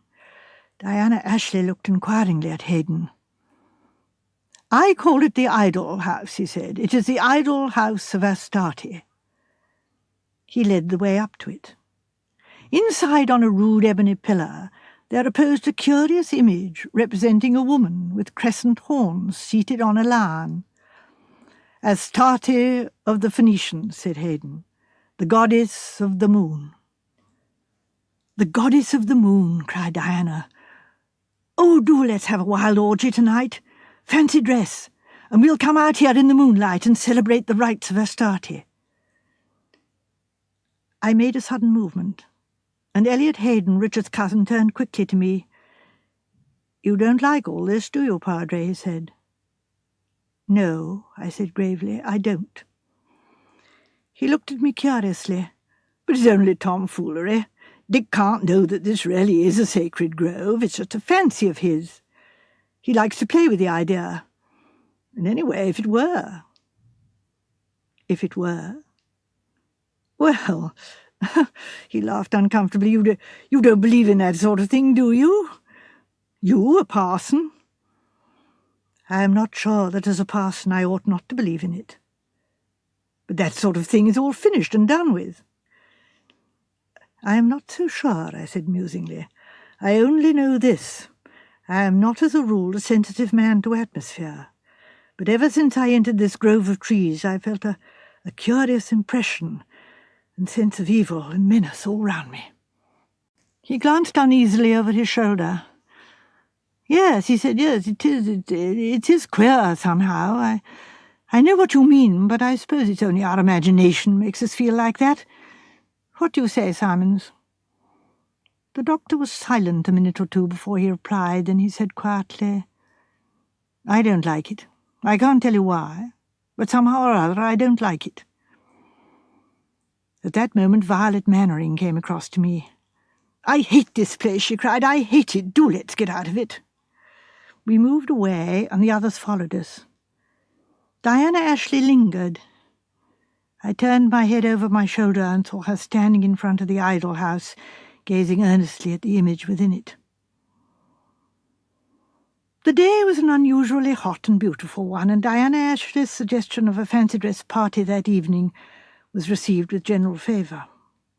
The usual laughing and whispering and frenzied secret sewing took place, and when we all made our appearance for dinner there were the usual outcries of merriment. Rogers and his wife were Neolithic hut-dwellers, explaining the sudden lack of hearthrugs. Richard Haydn called himself a Phoenician sailor, and his cousin was a brigand chief. Dr. Simons was a chef. Lady Mannering was a hospital nurse, and her daughter was a Circassian slave. I myself was arrayed somewhat too warmly as a monk. Diana Ashley came down last, and was something of a disappointment to us all, being wrapped in a shapeless black domino. "The unknown," she declared airily. "That is what I am. Now, for goodness' sake, let's go into dinner." After dinner we went outside. It was a lovely night, warm and soft, and the moon was rising. We wandered about and chatted, and the time passed quickly enough. Must have been an hour later when we realized that Diana Ashley was not with us. "Surely she's not gone to bed," said Richard Haydn. Violet Mannering shook her head. "Oh, no," she said. "I saw her going off in that direction about a quarter of an hour ago." She pointed as she spoke towards the grove of trees that showed black and shadowy in the moonlight. "I wonder what she's up to," said Richard Haydn. "Some devilment, I'll swear. Let's go and see." We all trooped off together, somewhat curious as to what Miss Ashley had been up to. Yet I, for one, felt a curious reluctance to enter that dark, foreboding belt of trees. Something stronger than myself seemed to be holding me back, urging me not to enter. I felt more definitely convinced than ever of the essential evilness of the spot. I think that some of the others experienced the same sensations that I did, though they would have been loath to admit it.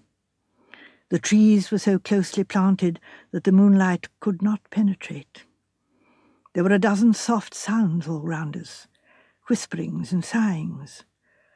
The feeling was eerie in the extreme, and by common consent we all kept close together.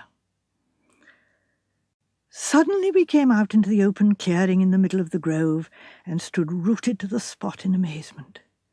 For there, on the threshold of the idol house, stood a shimmering figure, wrapped tightly round in diaphanous gauze, and with two crescent horns rising from the dark masses of her hair. "My God," said Richard Haydn, and the sweat sprang out on his brow. But Violet Mannering was sharper. "Why, it's Diana," she exclaimed. "What has she done to herself?" "Oh, she looks quite different somehow." The figure in the doorway raised her hands. She took a step forward and chanted in a high, sweet voice. "I am the priestess of Astarte," she crooned. "Beware how you approach me, for I hold death in my hand." "Don't do it, dear," protested Lady Mannering. "You give us the creeps, you really do." Haydn sprang forward towards her. "My God, Diana," he cried, "you are wonderful." My eyes were accustomed to the moonlight now, and I could see more plainly. She did, indeed, as Violet had said, looked quite different. Her face was more definitely oriental, and her eyes more of slits with something cruel in their gleam, and the strange smile on her lips was one that I had never seen there before. "Beware," she cried warningly. "Do not approach the goddess. If anyone lays a hand on me, it is death." "You're wonderful, Diana," cried Hayden, "but do stop it. Somehow or other, I don't like it."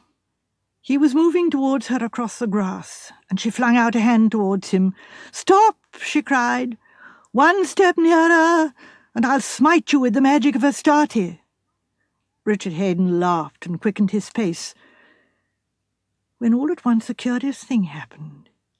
He hesitated for a moment, then seemed to stumble and fall headlong. He didn't get up again, but lay where he had fallen, prone on the ground. Suddenly Diana began to laugh hysterically. It was a strange, horrible sound breaking the silence of the glade. With an oath, Elliot sprang forward. "I can't stand this," he cried. "Get up, Dick. Get up, man." But still Richard Hayden lay where he had fallen. Elliot Hayden reached his side, knelt by him and turned him gently over. He bent over him, peering into his face. Then he rose sharply to his feet and stood swaying a little. "Doctor," he said. "Doctor, for God's sake, come. I think he's dead." Simons ran forward, and Elliot rejoined us, walking very slowly. He was looking down at his hands in a way I didn't understand. At that moment there was a wild scream from Diana. "I've killed him!" she cried. "Oh, my God! I didn't mean to, but I've killed him!" And she fainted dead away, falling in a crumpled heap on the grass.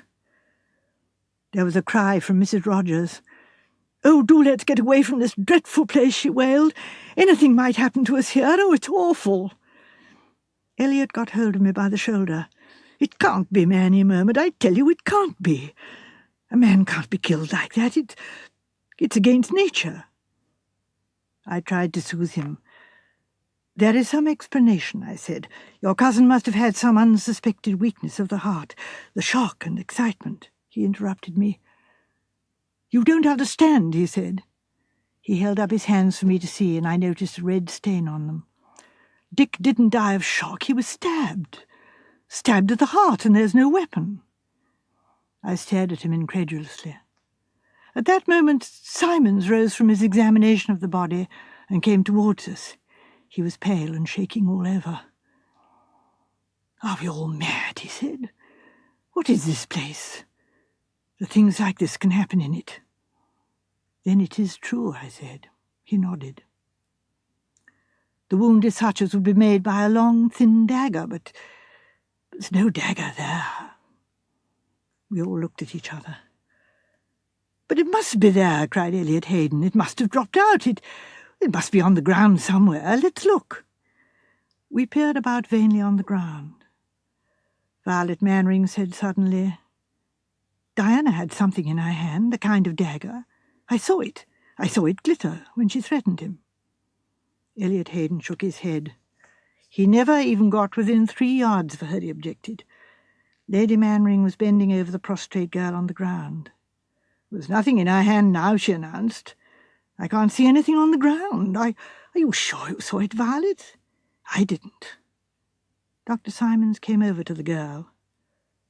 "We must get her to the house," he said. "Rogers, will you help?" Between us we carried the unconscious girl back to the house. Then we returned and fetched the body of Richard. Dr. Pender broke off apologetically and looked round. "One would know better nowadays," he said. "Owing to the prevalence of detective fiction, every street boy knows that a body must be left where it is found. But in those days we had not the same knowledge, and accordingly we carried the body of Richard Hayden back to his bedroom in the square granite house, and the butler was dispatched on a bicycle in search of the police. A ride of some 12 miles. It was then that Elliot Hayden drew me aside. "Look here," he said, "I'm going back to the Grove. That weapon has got to be found." "If there was a weapon," I said doubtfully. He seized my arm and shook it fiercely. "You've got that superstitious stuff in your head. You think his death was supernatural. Well, I'm going back to the Grove to find out." I was curiously averse to his doing so. I did my utmost to dissuade him, but without result. The mere idea of that thick circle of trees was abhorrent to me, and I felt a strong premonition of further disaster. But Elliot was entirely pig-headed. He was, I think, scared himself, but he wouldn't admit it. He went off fully armed with determination to get to the bottom of the mystery. It was a very dreadful night. None of us could sleep or attempt to do so. The police, when they arrived, were frankly incredulous of the whole thing. They evinced a strong desire to cross-examine Miss Ashley, but there they had to reckon with Dr. Simons, who opposed the idea vehemently. Miss Ashley had come out of her faint or trance, and he had given her a strong sleeping draught. She was on no account to be disturbed until the following day. It was not until about 7 o'clock in the morning that anyone thought about Elliot Hayden, and then Simon suddenly asked where he was. I explained what Elliot had done, and Simon's grave face grew a shade graver. I wish he hadn't. It's foolhardy, he said. You don't think any harm can have happened to him? I hope not. I think, Padre, that you and I had better go and see. I knew he was right, but it took all the courage in my command to nerve myself for the task. We set out together and entered once more that ill-fated grove of trees. We called him twice and got no reply. In a minute or two we came into the clearing, which looked pale and ghostly in the early morning light. Simons clutched my arm, and I uttered a muttered exclamation. Last night, when we had seen it in the moonlight, there had been the body of a man lying face downwards on the grass. Now, in the early morning light, the same sight met our eyes. Elliot Hayden was lying on the exact spot where his cousin had been. "My God," said Simons, "it's got him too." We ran together over the grass. Elliot Hayden was unconscious but breathing feebly, and this time there was no doubt of what had caused the tragedy. A long, thin bronze weapon remained in the wound. "Got him through the shoulder, not through the heart. That's lucky," commented the doctor. "On my soul, I don't know what to think. At any rate, he's not dead, and he'll be able to tell us what happened." But that was just what Elliot Hayden was not able to do. His description was vague in the extreme. He had hunted about vainly for the dagger, and at last, giving up the search, had taken up a stand near the idol house. It was then that he became increasingly certain that someone was watching him from the belt of trees. He fought against this impression, but was not able to shake it off. He described a cold, strange wind that began to blow. It seemed to come not from the trees, but from the interior of the idol house. He turned round, peering inside. He saw the small figure of the goddess, and he felt that he was under an optical delusion.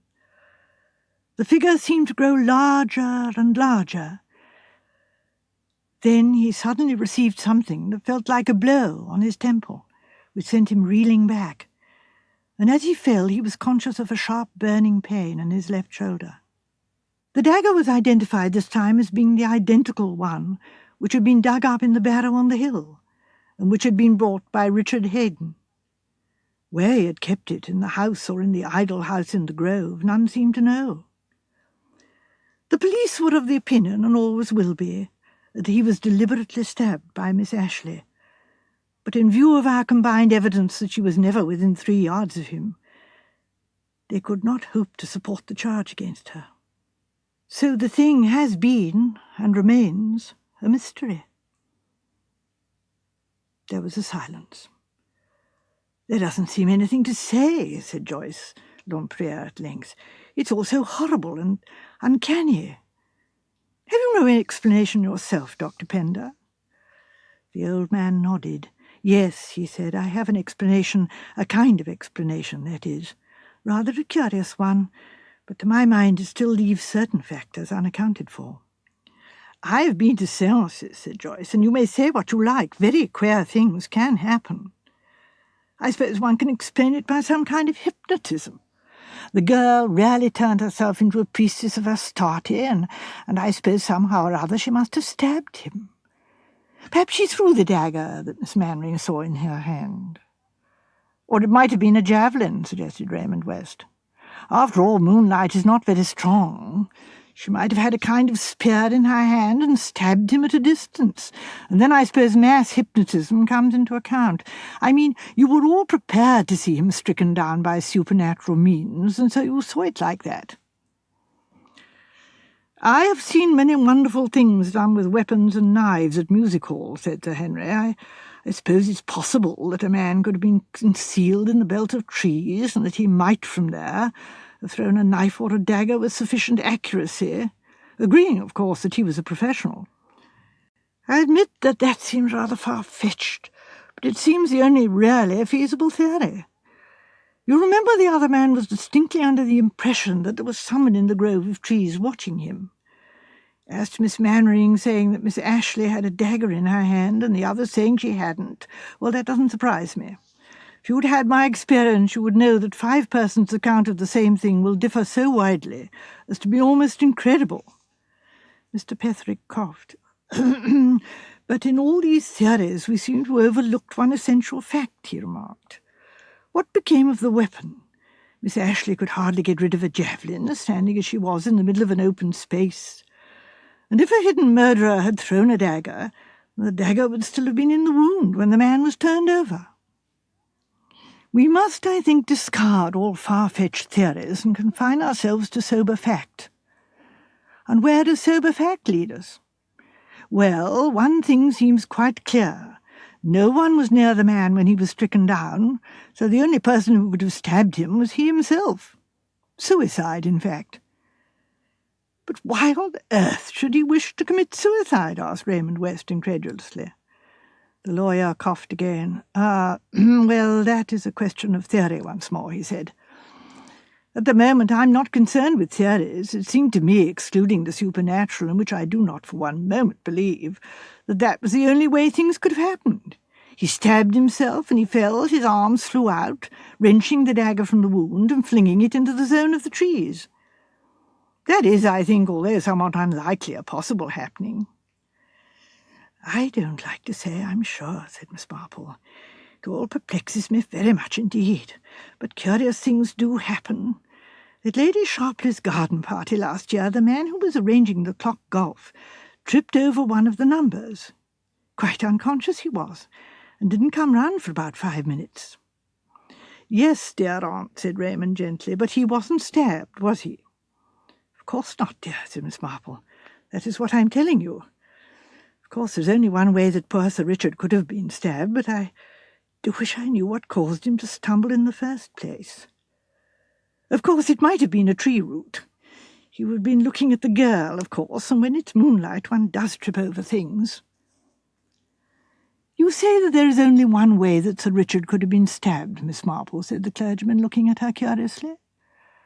It's very sad. I don't like to think of it. But he was a right-handed man, was he not? I mean, to stab himself in the left shoulder, he must have been. I was always so sorry for Jack Baines in the war. He shot himself in the foot, you remember, after very severe fighting at Erith. He told me about it when I went to visit him in the hospital, and very ashamed of it he was. I don't expect this poor man Elliot Hayden profited much by his wicked crime. Elliot Hayden, cried Raymond. You think he did it? I don't see how anyone else could have done it, said Miss Marple, opening her eyes in gentle surprise. I mean, as if Mr. Petherick so wisely says, one looks at the facts and disregards all that atmosphere of heathen goddesses, which I don't think is very nice. He went up to him first and turned him over, and of course to do that he would have had to have his back to them all, and being dressed as a brigand chief he would be sure to have a weapon of some kind in his belt. I remember dancing with a man dressed as a brigand chief when I was a young girl. He had 5 kinds of knives and daggers, and I can't tell you how awkward and uncomfortable it was for his partner. All eyes were turned towards Dr. Pender. I knew the truth, he said, 5 years after that tragedy occurred. It came in the shape of a letter written to me by Elliot Hayden. He said in it that he fancied that I'd always suspected him. He said it was a sudden temptation. He too loved Diana Ashley, but he was only a poor struggling barrister. With Richard out of the way and inheriting his title and estates, he saw a wonderful prospect opening up before him. The dagger had jerked out of his belt as he knelt down by his cousin, and almost before he had time to think, he drove it in and returned it to his belt again. He stabbed himself later in order to divert suspicion. He wrote to me on the eve of starting on an expedition to the South Pole in case, as he said, he should never come back. I do not think that he meant to come back, and I know that, as Miss Marple has said, his crime profited him nothing. For 5 years, he wrote, I have lived in hell. I hope at least that I may expiate my crime by dying honourably. There was a pause. And he did die honourably, said Sir Henry. You've changed the names in your story, Dr. Pender, but I think I recognise the man you mean.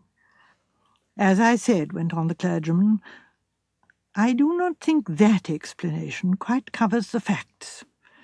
I still think there was an evil influence in that grove, an influence that directed Elliot Hayden's action. Even to this day I can never think without a shudder of the idle house of Astarte. Motive versus opportunity. Mr. Petherick cleared his throat rather more importantly than usual. I'm afraid my little problem will seem rather tame to you all, he said apologetically. After the sensational stories we've been hearing, there's no bloodshed in mine, but it seems to me an interesting and rather ingenious little problem, and fortunately I'm in the position to know the right answer to it. It isn't terribly legal, is it? Asked Joyce. I mean, points of law and lots of Barnaby versus Skinner in the year 1881 and things like that. Mr. Petherick beamed appreciatively at her over his eyeglasses. No, no, my dear young lady, you need have no fears on that score. The story I'm about to tell is a perfectly simple and straightforward one, and can be followed by any layman. No legal quibbles now, said Miss Marple, shaking a knitting needle at him. Certainly not, said Mr. Petherick. Ah, well, I'm not so sure, but let's hear the story. It concerns a former client of mine. I'll call him Mr. Clode, Simon Clode. He was a man of considerable wealth and lived in a large house not very far from here. He had had one son killed in the war, and this son had left one child, a little girl. Her mother had died at her birth, and on her father's death she had come to live with her grandfather, who at once had become passionately attached to her. Little Chris could do anything she liked with her grandfather. I have never seen a man more completely wrapped up in a child, and I cannot describe to you his grief and despair when, at the age of 11, the child contracted pneumonia and died. Poor Simon Clode was inconsolable. A brother of his had recently died in poor circumstances, and Simon Clode had generously offered a home to his brother's children, 2 girls, Grace and Mary, and a boy, George. But though kind and generous to his nephew and nieces, the old man never expended on them any of the love and devotion he had accorded to his little grandchild. Employment was found for George Clode in a bank nearby, and Grace married a clever young research chemist of the name of Philip Garrod. Mary, who was a quiet, self-contained girl, lived at home and looked after her uncle. She was, I think, fond of him in her quiet, undemonstrative way, and to all appearances things went on very peacefully. I may say that after the death of little Christabel, Simon Clode came to me and instructed me to draw up a new will. By this will, his fortune, a very considerable one, was divided equally between his nephew and nieces, a 3rd share to each. Time went on. Chancing to meet George Clode one day, I inquired for his uncle, whom I had not seen for some time. To my surprise, George's face clouded over. "I wish you could put some sense into Uncle Simon," he said ruefully. His honest but not very brilliant countenance looked puzzled and worried. "This spirit business is getting worse and worse." What spirit business?" I asked, very much surprised. Then George told me the whole story. How Mr. Clode had gradually got interested in the subject, and how on the top of this interest he had chanced to meet an American medium, a Mrs. Eurydice Spragg. This woman, whom George did not hesitate to characterize as an out-and-out swindler, had gained an immense ascendancy over Simon Clode. She was practically always in the house, and many séances were held in which the spirit of Christabel manifested itself to the doting grandfather. I may say here and now that I do not belong to the ranks of those who cover spiritualism with ridicule and scorn. I am, as I have told you, a believer in evidence, and I think that when we have an impartial mind and weigh the evidence in favour of spiritualism, there remains much that cannot be put down to fraud or lightly set aside. Therefore, as I say, I am neither a believer nor an unbeliever. There is certain testimony with which one cannot afford to disagree. On the other hand, spiritualism lends itself very easily to fraud and imposture, and from all young George Clode told me about this Mrs. Eurydice Spragg, I felt more and more convinced that Simon Clode was in bad hands, and that Mrs. Spragg was probably an impostor of the worst type.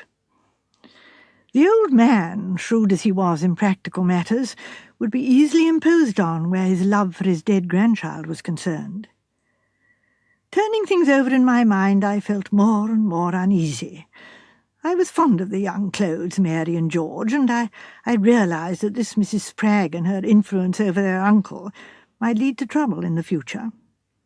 At the earliest opportunity, I made a pretext for calling on Simon Clode. I found Mrs. Spragg installed as an honoured and friendly guest. As soon as I saw her, my worst apprehensions were fulfilled. She was a stout woman of middle age, dressed in a flamboyant style, very full of cant phrases about our dear ones who have passed over, and other things of the kind. Her husband was also staying in the house, Mr. Absalom Spragg, a thin, lank man with a melancholy expression and extremely furtive eyes. As soon as I could, I got Simon Clode to myself and sounded him tactfully on the subject. He was full of enthusiasm. Eurydice Spragg was wonderful. She'd been sent to him directly in answer to prayer. She cared nothing for money. The joy of helping a heart in affliction was enough for her. She had quite a mother's feelings for little Chris. Then he went on to give me details. How he had heard his Chris's voice speaking, how she was well and happy with her father and mother. He went on to tell other sentiments expressed by the child, which in my remembrance of little Christabel seemed to be highly unlikely. She laid stress on the fact that father and mother loved dear Mrs. Spragg. But of course he broke off. "You're a scoffer, Petherick." "No, I am not a scoffer. Very far from it. Some of the men who have written on the subject are men whose testimony I would accept unhesitatingly, and I should accord any medium recommended by them respect and credence. I presume that this Mrs. Spragg is well vouched for." Simon went into ecstasies over Mrs. Spragg. She'd been sent to him by heaven. He had come across her at the watering place where he had spent 2 months in the summer. A chance meeting, but with what a wonderful result. I went away very dissatisfied. My worst fears were realized, but I didn't see what I could do. After a good deal of thought and deliberation, I wrote to Philip Garrard, who, as I had mentioned, just married the eldest Clode girl, Grace. I set the case before him, of course in the most carefully guarded language. I pointed out the danger of such a woman gaining ascendancy over the old man's mind.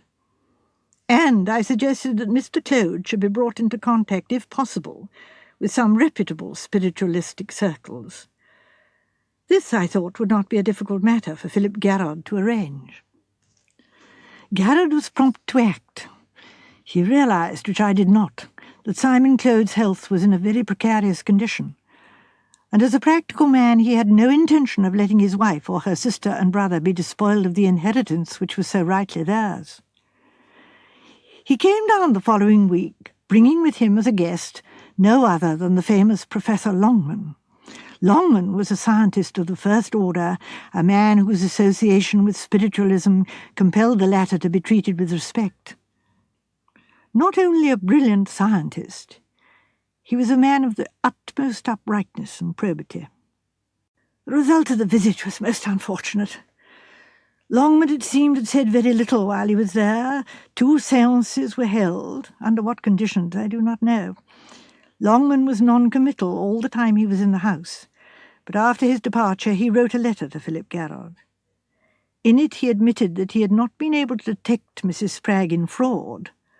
Nevertheless, his private opinion was that the phenomenon was not genuine.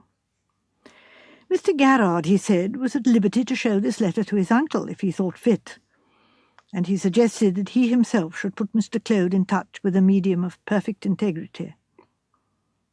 Philip Garrard had taken this letter straight to his uncle, but the result was not what he had anticipated. The old man flew into a towering rage. It was all a plot to discredit Mrs. Spragg, who was a maligned and injured saint. She had told him already what bitter jealousy there was of her in this country. He pointed out that Longman was forced to say he had not detected fraud. Eurydice Spragg had come to him in the darkest hour of his life and given him help and comfort, and he was prepared to espouse her cause, even if it meant quarrelling with every member of his family. She was more to him than anyone else in the world. Philip Garrard was turned out of the house with scant ceremony. But as a result of his rage, Claude's own health took a decided turn for the worse. For the last month he had kept to his bed pretty continuously, and now there seemed every possibility of his being a bedridden invalid until such time as his death should release him. 2 days after Philip's departure, I received an urgent summons and went hurriedly over. Claude was in bed and looked, even to my layman's eye, very ill indeed. He was gasping for breath. "This is the end of me," he said. "I feel it. Don't argue with me, Patrick. But before I die, I'm going to do my duty by the one human being who has done more for me than anyone else in the world. I want to make a fresh will." "Certainly," I said. "If you will give me your instructions now, I'll draft out a will and send it to you." "That won't do," he said. "Why, man, I might not live through the night. I've written out what I want here." He fumbled under his pillow. "And you can tell me if it's right." He produced a sheet of paper with a few words roughly scribbled on it in pencil. It was quite clear and simple.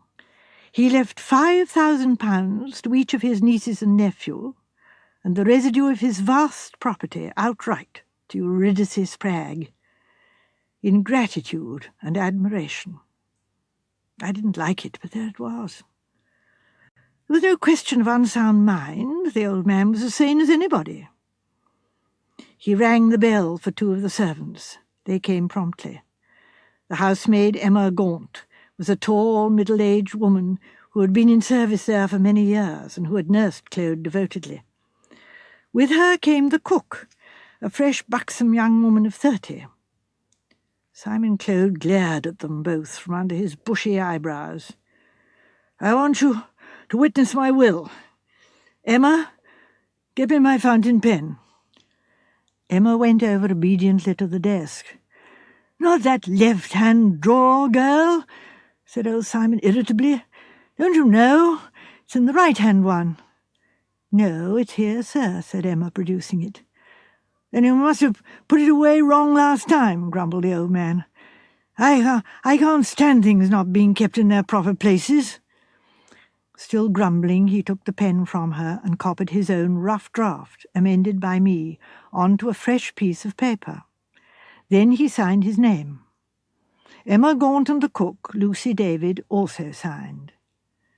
I folded the will up and put it into a long blue envelope. It was necessarily, you understand, written on an ordinary piece of paper. Just as the servants were turning to leave the room, Claude lay back on the pillows with a gasp and distorted face. I bent over him anxiously, and Emma Gaunt came quickly back. However, the old man recovered and smiled weakly. "It's all right, Patrick. Don't be alarmed. any rate, I shall die easy now I've done what I wanted to." Emma Gaunt looked inquiringly at me, as if to know whether she could leave the room. I nodded reassuringly, and she went out, first stopping to pick up the blue envelope which I had let slip to the ground in my moment of anxiety. She handed it to me, and I slipped it into my coat pocket, and then she went out. "You're annoyed, Petherick," said Simon Clode. "You're prejudiced, like everybody else." "It's not a question of prejudice," I said. "Mrs. Spragg may be all that she claims to be. I should see no objection to you leaving her a small legacy as a memento of gratitude. But I tell you frankly, Claude, that to disinherit your own flesh and blood in favour of a stranger is wrong." With that I turned to depart. I had done what I could and made my protest. Mary Claude came out of the drawing-room and met me in the hall. "You will have tea before you go, won't you? Come in here." And she led me into the drawing-room. A fire was burning on the hearth, and the room looked cosy and cheerful. She relieved me of my overcoat just as her brother George came into the room. He took it from her and laid it across a chair at the far end of the room. Then he came back to the fireside where we drank tea. During the meal a question arose about some point concerning the estate. Simon Clode said he didn't want to be bothered with it and had left it to George to decide. George was rather nervous about trusting to his own judgment. At my suggestion we adjourned to the study after tea, and I looked over the papers in question. Mary Claude accompanied us. A quarter of an hour later I prepared to take my departure. Remembering that I had left my overcoat in the drawing-room, I went there to fetch it. The only occupant of the room was Mrs. Spragg, who was kneeling by the chair on which the overcoat lay. She seemed to be doing something rather unnecessary to the cretonne cover. She rose with a very red face as we entered. "That cover never did set right," she complained. "My, I could make a better fit myself." I took up my overcoat and put it on. As I did so, I noticed that the envelope containing the will had fallen out of the pocket and was lying on the floor. I replaced it in my pocket, said good-bye, and took my departure. On arrival at my office, I will describe my next actions carefully. I removed my overcoat and took the will from the pocket. I had it in my hand and was standing by the table when my clerk came in. Somebody wished to speak to me on the telephone, and the extension to my desk was out of order. I accordingly accompanied him to the outer office and remained there for about 5 minutes, engaged in conversation over the telephone. When I emerged, I found my clerk waiting for me. "Mr. Spragg has called to see you, sir. I showed him into your office." I went there to find Mr. Spragg sitting by the table. He rose and greeted me in a somewhat unctuous manner, and then proceeded to a long discursive speech. In the main it seemed to be an uneasy justification of himself and his wife. He was afraid people were saying, etc., etc. His wife had been known from her babyhood upwards for the pureness of her heart and her motives, and so on and so on. I was, I am afraid, rather curt with him. In the end, I think he realized that his visit was not being a success, and he left somewhat abruptly. I then remembered that I had left the will lying on the table. I took it, sealed the envelope, and wrote on it, and put it away in the safe. Now I come to the crux of my story. 2 months later, Mr. Simon Clode died. I will not go into long-winded discussions. I will just state the bare facts. When the sealed envelope containing the will was opened, it was found to contain a sheet of blank paper. He paused, looking round the circle of interested faces. He smiled himself with a certain enjoyment. "You appreciate the point, of course. For 2 months the sealed envelope had lain in my safe. It could not have been tampered with then. No, the time limit was a very short one between the moment the will was signed and my locking it away in the safe. Now, who had the opportunity, under whose interests would it be to do so? I will recapitulate the vital points in a brief summary. The will was signed by Mr. Clode, placed by me in an envelope. So far, so good. It was then put by me in my overcoat pocket. That overcoat was taken from me by Mary and handed by her to George, who was in full sight of me whilst handling the coat. During the time that I was in the study, Mrs. Eurydice Spragg would have had plenty of time to extract the envelope from the coat pocket and read its contents, and, as a matter of fact, finding the envelope on the ground and not in the pocket seemed to point to her having done so. But here we come to a curious point. She had the opportunity of substituting the blank paper, but no motive. The will was in her favour, and by substituting a blank piece of paper she despoiled herself of the heritage she'd been so anxious to gain. The same applied to Mr. Spragg. He, too, had the opportunity.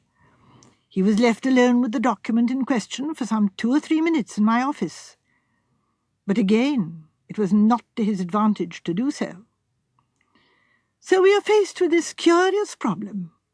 The 2 people who had the opportunity of substituting a blank piece of paper had no motive for doing so, and the 2 people who had a motive had no opportunity. By the way, I would not exclude the housemaid, Emma Gaunt, from suspicion. She was devoted to her young master and mistress and detested the Spraggs. She would, I feel sure, have been quite equal to attempting the substitution if she had thought of it. But although she actually handled the envelope when she picked it up from the floor and handed it to me, she certainly had no opportunity of tampering with its contents. She could not have substituted another envelope by some sleight of hand, of which anyway she would not be capable, because the envelope in question was brought into the house by me, and no one there would be likely to have a duplicate. He looked round, beaming on the assembly. Now, that is my little problem. I have, I hope, stated it clearly, and I should be interested to hear your views. To everyone's astonishment, Miss Marple gave vent to a long and prolonged chuckle. Something seemed to be amusing her immensely. "What's the matter, Aunt Jane? Can't we share the joke?" said Raymond. "Oh, I was thinking of little Tommy Simons, a naughty little boy, I'm afraid, but sometimes very amusing. One of those children with innocent, childlike faces, who are always up to some mischief or other. I was thinking how last week in Sunday school he said, 'Teacher, do you say yolk of eggs is white, or yolk of eggs are white?' And Miss Durston explained that anyone would say, 'Yolks of eggs are white, or yolk of egg is white.' And naughty Tommy said, 'Well, I should say yolk of egg is yellow.' Oh, very naughty of him, of course, and as old as the hills. I knew that one as a child." "Very funny, my dear Aunt Jane," Raymond said gently, "but surely that has nothing to do with the very interesting story that Mr. Petherick has been telling us." "Oh, yes, it has," said Miss Marple. "It's a catch. And so is Mr. Petherick's story a catch. So like a lawyer.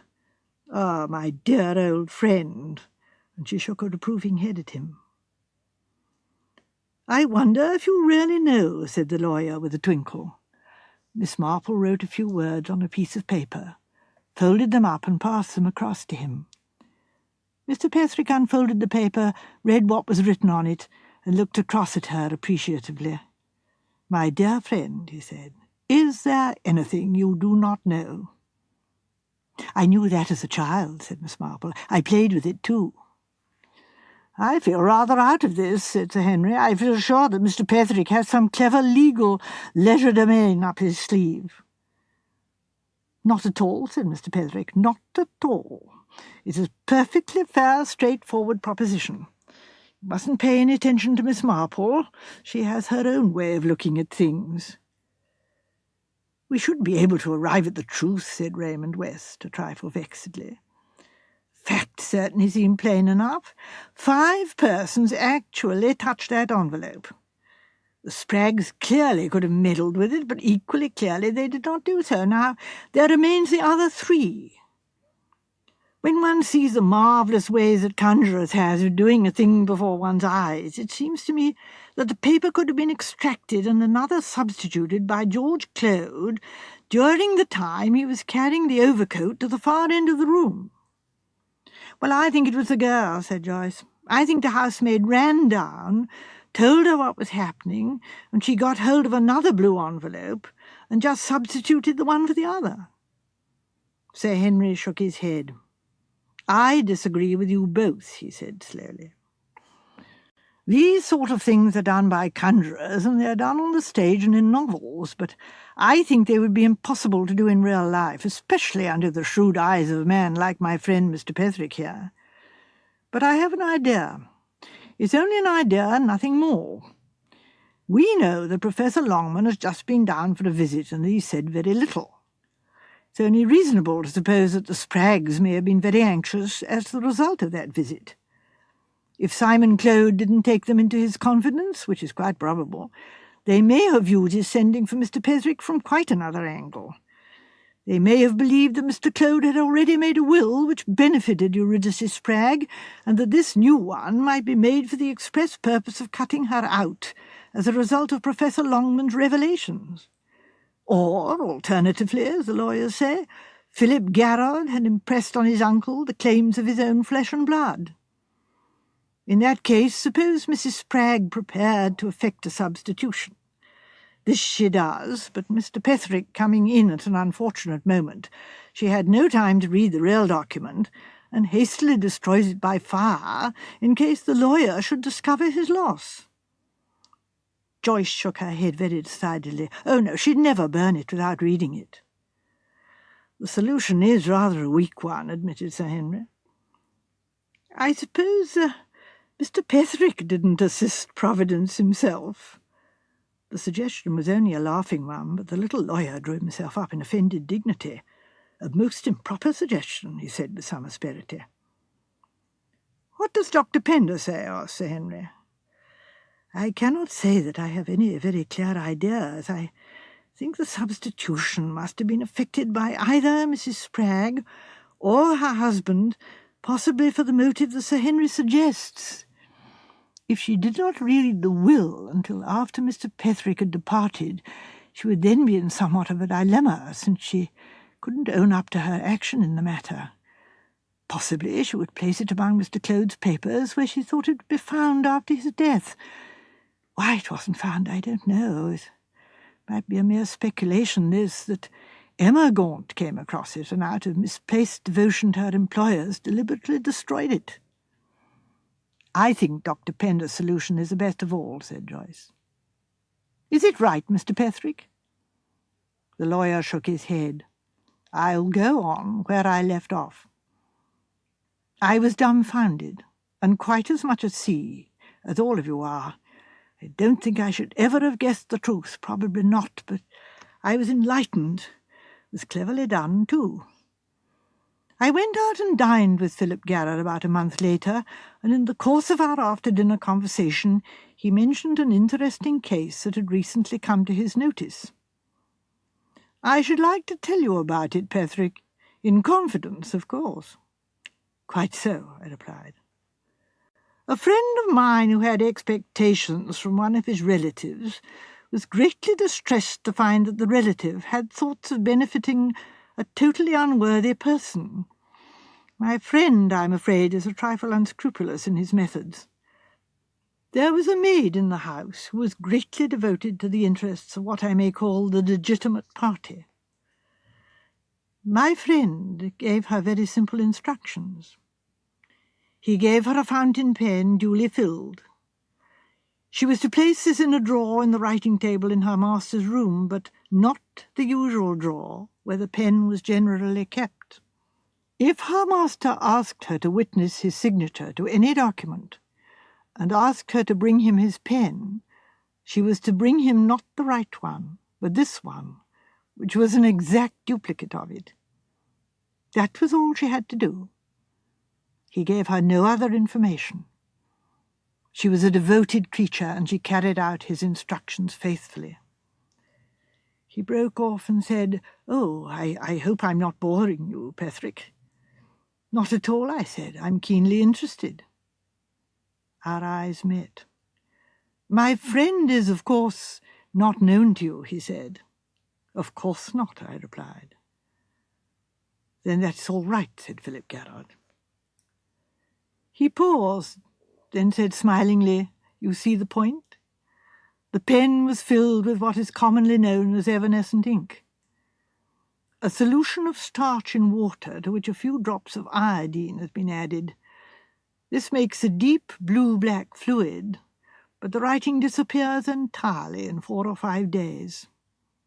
Miss Marple chuckled. "Disappearing ink," she said. "I know it. Many is the time I've played with it as a child." And she beamed round on them all, pausing to shake a finger once more at Mr. Petherick. "But all the same, it's a catch, Mr. Petherick," she said. "Just like a lawyer." The Blue Geranium. "When I was down here last year," said Sir Henry Clithering, and stopped. His hostess, Mrs. Bantry, looked at him curiously. The ex-commissioner of Scotland Yard was staying with old friends of his, Colonel and Mrs. Bantry, who lived near St. Mary Mead. Mrs. Bantry, pen in hand, had just asked his advice as to who should be invited to make a 6th guest at a dinner that evening. "Yes," said Mrs. Bantry encouragingly, "when you were here last year—" "Tell me," said Sir Henry, "do you know a Miss Marple?" Mrs. Bantry was surprised. The last thing she had expected.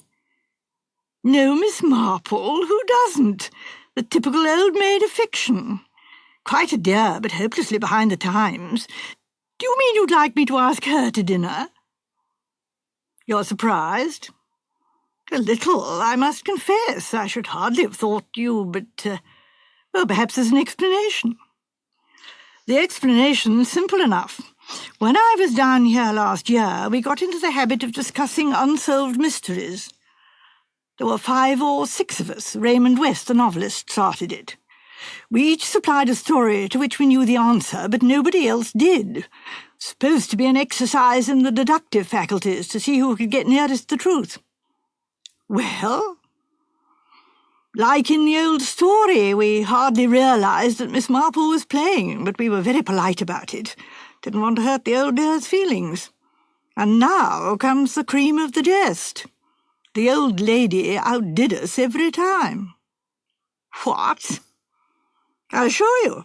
Straight to the truth like a homing pigeon." "But how extraordinary! Why, dear old Miss Marple has hardly ever been out to St. Mary Mead." "Ah, but according to her, that has given her unlimited opportunities of observing human nature.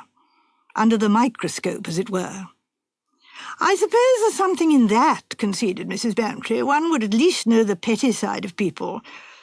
But I don't think we have any really exciting criminals in our midst. I think we must try her with Arthur's ghost story after dinner. I'd be thankful if she found a solution to that." "I didn't know that Arthur believed in ghosts." "Oh, he doesn't. That's what worries him so. It happened to a friend of his, George Pritchard. Most prosaic person. It's really rather tragic for poor George. Either this extraordinary story is true, or else... Or else what?" Mrs. Bantry did not answer. After a minute or two, she said irrelevantly, "You know, I like George. Everyone does. One can't believe that people do such extraordinary things." Sir Henry nodded. He knew better than Mrs. Bantry the extraordinary things that people did. "So it came about that evening." Mrs. Bantry looked round her dinner table, shivering a little as she did so, because the dining room, like most English dining rooms, was extremely cold, and fixed her gaze on the very upright old lady sitting on her husband's right. Miss Marple wore black lace mittens, an old lace fichu draped round her shoulders, and another piece of lace surmounted her white hair. She was talking animatedly to the elderly Dr. Lloyd, about the workhouse and the suspected shortcomings of the district nurse. Mrs. Bantry marvelled anew. She even wondered whether Sir Henry had been making an elaborate joke, but there seemed no point in that. Incredible that what he had said could be really true. Her glance went on and rested affectionately on her red-faced, broad-shouldered husband as he sat talking horses to Jane Hellier, the beautiful and popular actress. Jane, more beautiful, if that were possible, off the stage than on, opened her enormous blue eyes and murmured at discreet intervals, "Really? Oh, fancy! How extraordinary!" She knew nothing whatever about horses and cared less. "Arthur," said Mrs. Bantry, "you're boring poor Jane to distraction. Leave horses alone and tell her your ghost story instead. You know, George Pritchard." "Eh, Dolly?" "Oh, but I don't know. Sir Henry wants to hear it too. I was telling him something about it this morning. It'd be interesting to hear what everyone has to say about it." "Oh, do," said Jane. "I love ghost stories." "Well," Colonel Bantry hesitated, "I've never believed much in the supernatural, but this... I don't think any of you know George Pritchard. He's one of the best. His wife... Well, she's dead now, poor woman. I'll just say this much. She didn't give George any too easy a time when she was alive. She was one of those semi-invalids. I believe she really had something wrong with her, but whatever it was, she played it for all it was worth. She was capricious, exacting, unreasonable. She complained from morning to night. George was expected to wait on her hand and foot, and everything he did was always wrong, and he got cursed for it. Most men, I'm fully convinced, would have hit her over the head with a hatchet long ago. Eh, Dolly, isn't that so?" "She was a dreadful woman," said Mrs. Bantry with conviction. "If George Pritchard had brained her with a hatchet, and there had been any woman on the jury, he would have been triumphantly acquitted. I don't quite know how this business started. George was rather vague about it. I gather Mrs. Pritchard had always had a weakness for fortune-tellers, palmists, clairvoyants, anything of that sort. George didn't mind. She found amusement in it, well and good. But he refused to go into rhapsodies himself, and that was another grievance. A succession of hospital nurses was always passing through the house, Mrs. Pritchard usually becoming dissatisfied with them after a few weeks. One young nurse had been very keen on this fortune-telling stunt, and for a time Mrs. Pritchard had been very fond of her. Then she suddenly fell out with her and insisted on her going. She had back another nurse who had been with her previously, an older woman, experienced and tactful in dealing with a neurotic patient. Nurse Coupling, according to George, was a very good sort, a sensible woman to talk to. She put up with Mrs. Pritchard's tantrums and nerve storms with complete indifference. Mrs. Pritchard always lunched upstairs, and it was usual at lunchtime for George and the nurse to come to some arrangement for the afternoon. Strictly speaking, the nurse went off from 2 to 4, but to oblige, as the phrase goes, she would sometimes take her time off after tea if George wanted to be free for the afternoon. On this occasion she mentioned that she was going to see her sister at Golders Green and might be a little late returning. George's face fell, for he had arranged to play a round of golf. Nurse Coupling, however, reassured him. "We'll neither of us be missed, Mr. Pritchard." A twinkle came into her eye. "Mrs. Pritchard's going to have more exciting company than ours." "Who's that?" "Wait a minute." Nurse Coupling's eyes twinkled more than ever. "Now let me get it right. Zarida, psychic reader of the future." "Oh, Lord," groaned George. "It's a new one, isn't it?"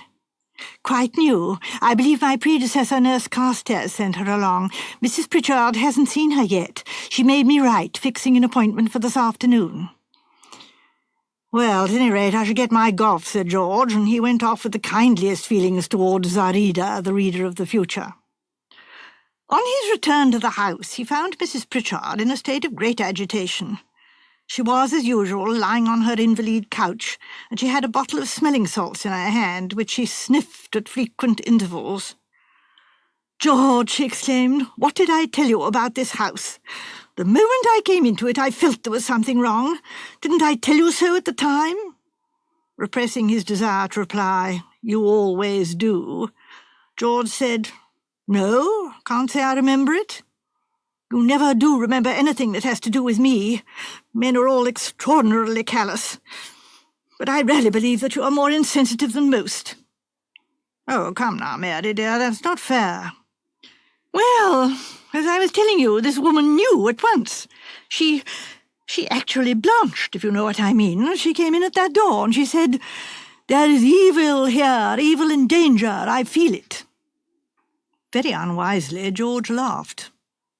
Well, you've had your money's worth this afternoon.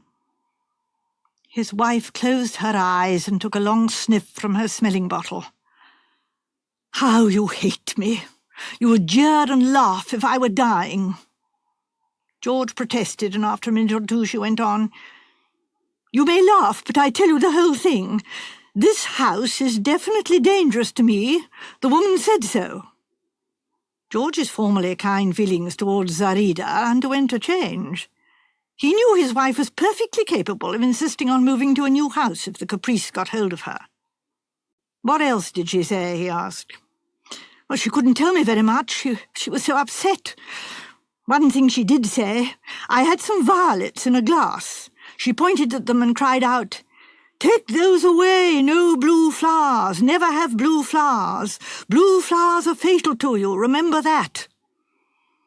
And you know," added Mrs. Pritchard, "I always have told you that blue as a colour is repellent to me. I feel a natural instinctive sort of warning against it." George was much too wise to remark that he had never heard her say so before. Instead, he asked what the mysterious Zarida was like. Mrs. Pritchard entered with gusto upon a description. Black-haired in coiled knobs over her ears. Her eyes were half closed, great black rims round them. She had a black veil over her mouth and chin. She spoke in a kind of singing voice with a marked foreign accent. Spanish, I think. "In fact, all the usual stock in trade," said George cheerfully. His wife immediately closed her eyes. "I feel extremely ill," she said. "Ring for nurse. Unkindness upsets me, and you know it only too well."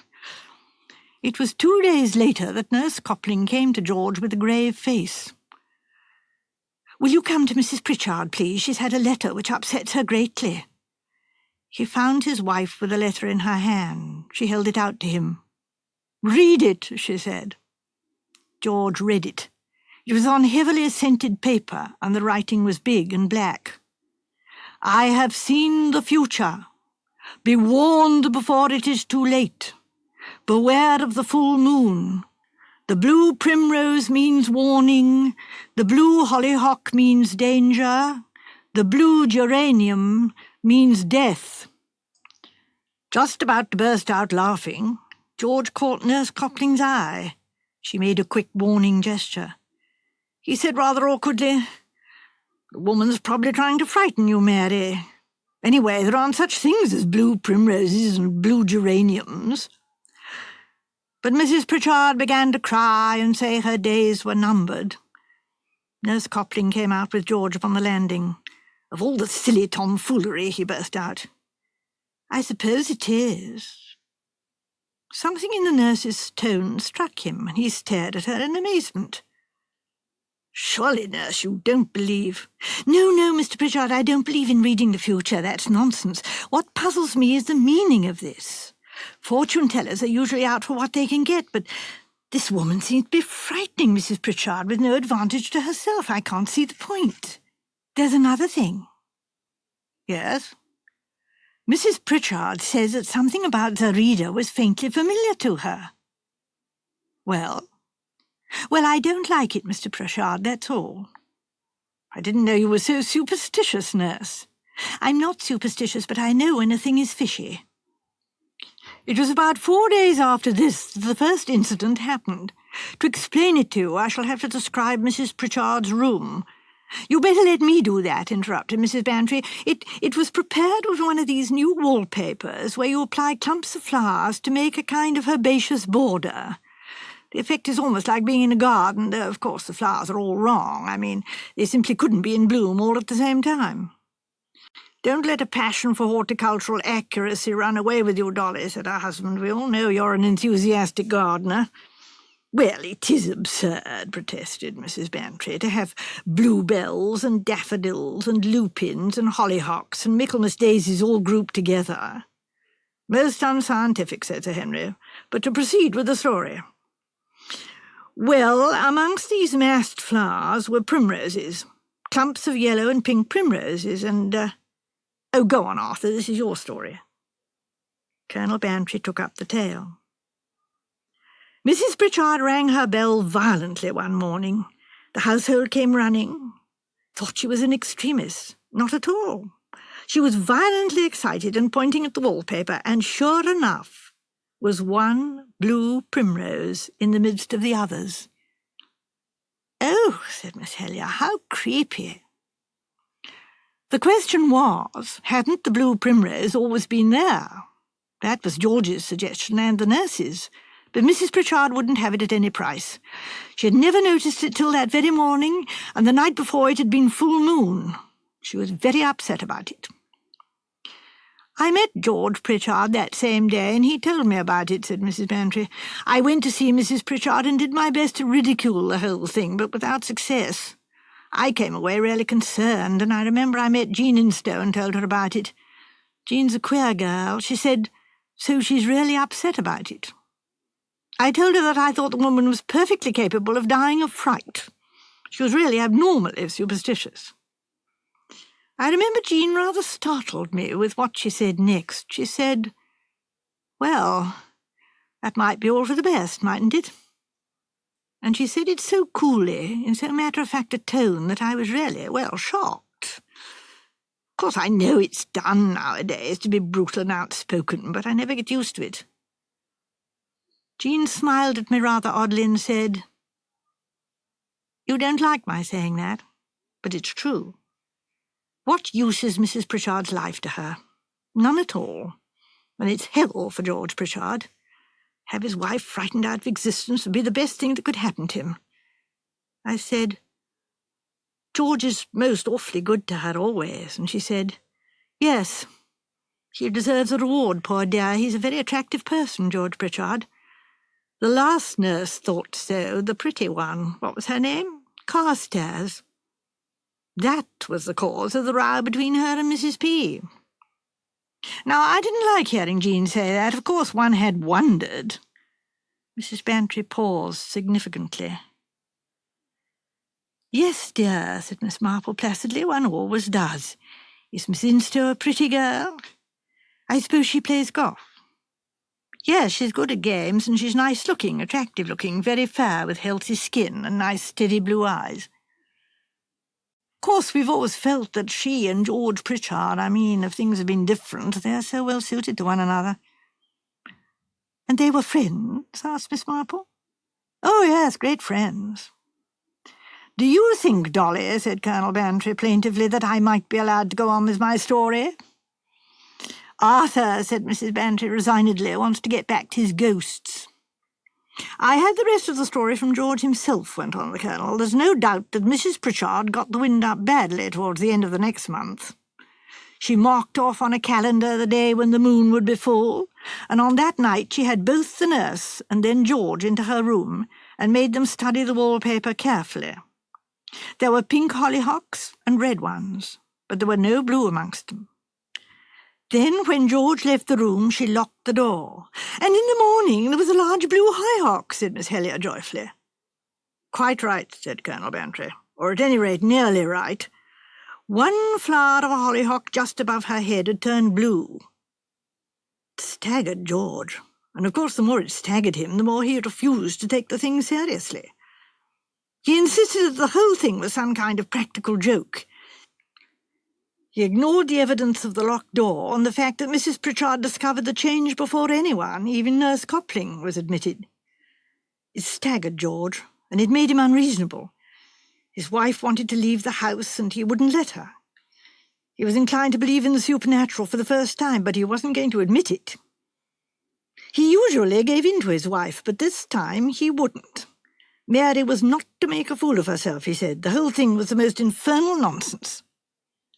And so the next month sped away. Mrs. Pritchard made less protest than one would have imagined. I think she was superstitious enough to believe that she couldn't escape her fate. She repeated again and again, the blue primrose, warning, the blue hollyhock, danger, the blue geranium, death. and she would lie looking at the clump of pinky-red geraniums nearest her bed. The whole business was pretty nervy. Even the nurse caught the infection. She came to George 2 days before full moon and begged him to take Mrs. Pritchard away.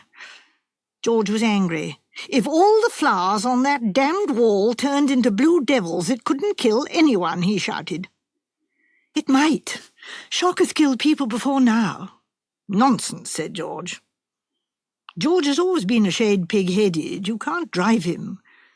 I believe he had a secret idea that his wife worked the changes herself, and that it was all some morbid, hysterical plan of hers. Well, the fatal night came. Mrs. Pritchard locked her door as usual. She was very calm, in almost an exalted state of mind. The nurse was worried by her state and wanted to give her a stimulant, an injection of strychnine, but Mrs. Pritchard refused. In a way, I believe, she was enjoying herself. George said she was. I think that's quite possible, said Mrs. Bantry. There must have been a strange sort of glamour about the whole thing. There was no violent ringing of a bell the next morning. Mrs. Pritchard usually woke about 8. When at 8:30 there was no sign from her, nurse rapped loudly on the door. Getting no reply, she fetched George and insisted on the door being broken open. They did so with the help of a chisel. One look at the still figure on the bed was enough for Nurse Copling. She sent George to telephone for the doctor, but it was too late. Mrs. Pritchard, he said, must have been dead at least 8 hours. Her smelling salts lay by her hand on the bed, and on the wall beside her, one of the pinky-red geraniums was a bright, deep blue. Horrible, said Miss Helier with a shiver. Sir Henry was frowning. No additional details. Colonel Bantry shook his head, but Mrs. Bantry spoke quickly. The gas. What about the gas? Asked Sir Henry. When the doctor arrived, there was a slight smell of gas, and sure enough he found the gas ring in the fireplace very slightly turned on, but so little that it couldn't have mattered. Did Mr. Pritchard and the nurse not notice it when they first went in? The nurse said she did notice a slight smell. George said he didn't notice gas, but something made him feel very queer and overcome. But he put that down to shock, and probably it was. At any rate, there was no question of gas poisoning. The smell was scarcely noticeable. And that's the end of the story. No, it isn't. One way and another, there was a lot of talk. The servants, you see, had overheard things. Had heard, for instance, Mrs. Pritchard telling her husband that he hated her and would jeer if she were dying. And also more recent remarks. She said one day, apropos of his refusing to leave the house, "Very well, when I am dead, I hope everyone will realize that you have killed me." And as ill luck would have it, he had been mixing some weed killer for the garden paths the very day before. One of the younger servants had seen him, and had afterwards seen him taking up a glass of hot milk to his wife. The talk spread and grew. The doctor had given a certificate, I don't know exactly in what terms, shock, syncope, heart failure, probably some medical term meaning nothing much. However, the poor lady had not been a month in her grave before an exhumation order was applied for, and granted. And the result of the autopsy was nil, I remember, said Sir Henry gravely. A case, for once, of smoke without fire. The whole thing is really very curious, said Mrs. Bantry. That fortune-teller, for instance, Zarida, and the address where she was supposed to be. No one had ever heard of any such person. She appeared once, out of the blue, said our husband, and then utterly vanished. Out of the blue? Yes, that's rather good. And what is more, continued Mrs. Bantry, little Nurse Carstairs, who was supposed to have recommended her, had never even heard of her. They looked at each other. It's a mysterious story, said Dr. Lloyd. One can make guesses, but to guess... Oh, he shook his head. Has Mr. Pritchard married Miss Instow? Asked Miss Marple in her gentle voice. Now, why do you ask that? Inquired Sir Henry. Miss Marple opened gentle blue eyes. It seems to me so important, she said. Have they married? Colonel Bantry shook his head. We expected something of the kind, but it's 18 months now. I don't believe they even see much of each other. That is important, said Miss Marple. Very important. Don't you think the same as I do, said Mrs. Bantry. You think... Now, Dolly, said her husband, it is unjustifiable what you're going to say. You can't go about accusing people without a shadow of proof. Oh, don't be so manly, Arthur. Men are always afraid to say anything. Anyway, this is all between ourselves. It's just a wild, fantastic idea of mine that possibly, only possibly, Jean Instow disguised herself as a fortune-teller. Mind you, she might have done it for a joke. I don't for a minute think that she meant any harm, but if she did do it, and if Mrs. Pritchard was foolish enough to die of fright... Well, that's what Miss Marple meant, wasn't it? No, dear, not quite, said Miss Marple. You see, if I were going to kill anyone, which of course I wouldn't dream of doing for a minute because it would be very wicked, and besides I don't like killing, not even wasps, although I know it has to be, and I'm sure the gardener does it as humanely as possible. Now let me see, what was I saying?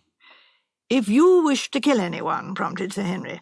Oh, yes, well, if I did, I shouldn't be at all satisfied to trust to fright. I know one reads of people dying of it, but it seems a very uncertain sort of thing, and the most nervous people are far more brave than one really thinks they are. I should like something definite and certain, and make a thoroughly good plan about it. Miss Marple, said Sir Henry, you frighten me. I hope you'll never wish to remove me. Your plans would be too good. Miss Marple looked at him reproachfully. I thought I'd made it clear that I would never contemplate such wickedness, she said. No, I was trying to put myself in the place of a certain person. Do you mean George Pritchard? Asked Colonel Bantry. I'll never believe it of George, though, mind you, even the nurse believes it. I went and saw her about a month afterwards at the time of the exhumation. She didn't know how it was done. In fact, she wouldn't say anything at all, but it was clear enough that she believed George to be in some way responsible for his wife's death. She was convinced of it. Well, said Dr. Lloyd, perhaps she wasn't so far wrong, and mind you, a nurse often knows. She can't say, she's got no proof, but she knows. Sir Henry leant forward. Come now, Miss Marple, he said persuasively, you're lost in a daydream. Won't you tell us all about it? Miss Marple started and turned pink. Oh, I beg your pardon, she said. I was just thinking about our district nurse. This difficult problem. More difficult than the problem of a blue geranium? It really depends on the primroses, said Miss Marple. I mean, Mrs. Bantry said they were yellow and pink. If it was a pink primrose that turned blue, of course that fits in perfectly. But if it happened to be a yellow one... It was a pink one, said Mrs. Bantry. She stared. They all stared at Miss Marple. Then that seems to settle it, said Miss Marple. She shook her head regretfully. And the wasp season and everything. And, of course, the gas. It reminds you, I suppose, of countless village tragedies, said Sir Henry. Not tragedies, said Miss Marple, and certainly nothing criminal, but it does remind me a little of the trouble we are having with the district nurse. After all, nurses are human beings, and what with having to be so correct in their behaviour and wearing those uncomfortable collars and being so thrown with the family, well, can you wonder that things sometimes happen? A glimmer of light broke upon Sir Henry. You mean Nurse Carstairs? Oh, no, not Nurse Carstairs. Nurse Coupling. You see, she'd been there before and was very much thrown with Mr. Pritchard, who you say is an attractive man. I dare say she thought, poor thing, well, we needn't go into that. I don't suppose she knew about Miss Instow. And of course afterwards, when she found out, it turned her against him, and she tried to do all the harm she could. Of course the letter really gave her away, didn't it? What letter? Well, she wrote to the fortune-teller at Mrs. Pritchard's request, and the fortune-teller came apparently in answer to the letter. But later it was discovered that there never had been such a person at that address. So that shows that Nurse Coupling was in it. She only pretended to write. So what could be more likely than she was the fortune-teller herself? "I never saw the point about the letter," said Sir Henry. "That's the most important point, of course." "Rather a bold step to take," said Miss Marple, "because Mrs. Pritchard might have recognised her in spite of the disguise, though of course if she had, the nurse could have pretended it was a joke." "What did you mean," said Sir Henry, "when you said that if you were a certain person you would not have trusted to fright?" "One couldn't be sure that way," said Miss Marple. "No, I think that the warnings and the blue flowers were, if I may use a military term," she laughed self-consciously, just camouflage." "And the real thing?" "I know," said Miss Marple apologetically, "that I've got wasps on the brain. Poor things, destroyed in their thousands, and usually on such a beautiful summer's day, but I remember thinking, when I saw the gardener shaking up the cyanide of potassium in a bottle with water, how like smelling salts it looked. And if it were put in a smelling salt bottle and substituted for the real one, well, the poor lady was in the habit of using her smelling salt. Indeed, you said they were found by her hand. Then, of course, while Mr. Pritchard went to telephone to the doctor, the nurse would change it for the real bottle, and she'd just turn on the gas a little to mask any smell of almonds, and in case anyone felt queer.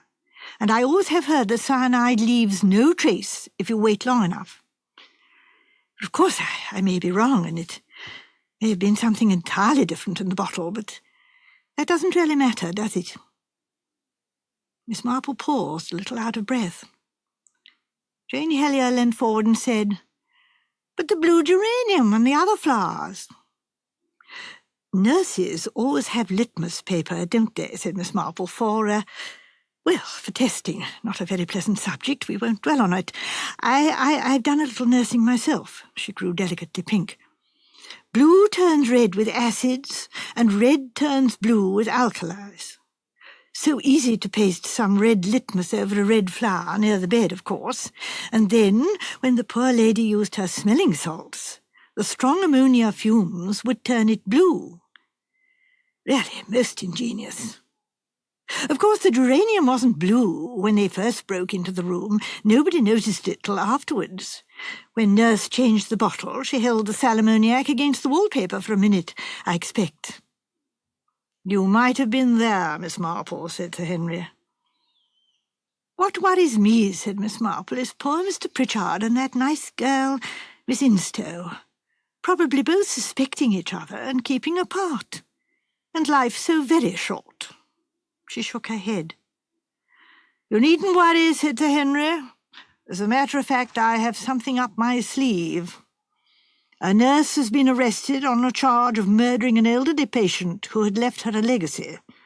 It was done with cyanide of potassium substituted for smelling salts. Nurse Copling trying the same trick again. Miss Instow and Mr. Pritchard need have no doubts as to the truth." "Now, isn't that nice?" cried Miss Marple. "I don't mean about the new murder, of course. That's very sad and shows how much wickedness there is in the world, and that if once you give way— Oh, which reminds me, I must finish my little conversation with you, Dr. Lloyd, about the village nurse." The Four Suspects. The conversation hovered round undiscovered and unpunished crimes. Everyone in turn vouchsafed their opinion. Colonel Bantry, his plump, amiable wife, Jane Helier, Dr. Lloyd, and even old Miss Marple. The one person who did not speak was the one best fitted, in most people's opinion, to do so. Sir Henry Clithering, ex-Commissioner of Scotland Yard, sat silent, twisting his moustache, or rather stroking it, and half smiling, as though at some inward thought that amused him. "Sir Henry," said Mrs. Bantry at last, "if you don't say something I shall scream. Are there a lot of crimes that go unpunished, or are there not?"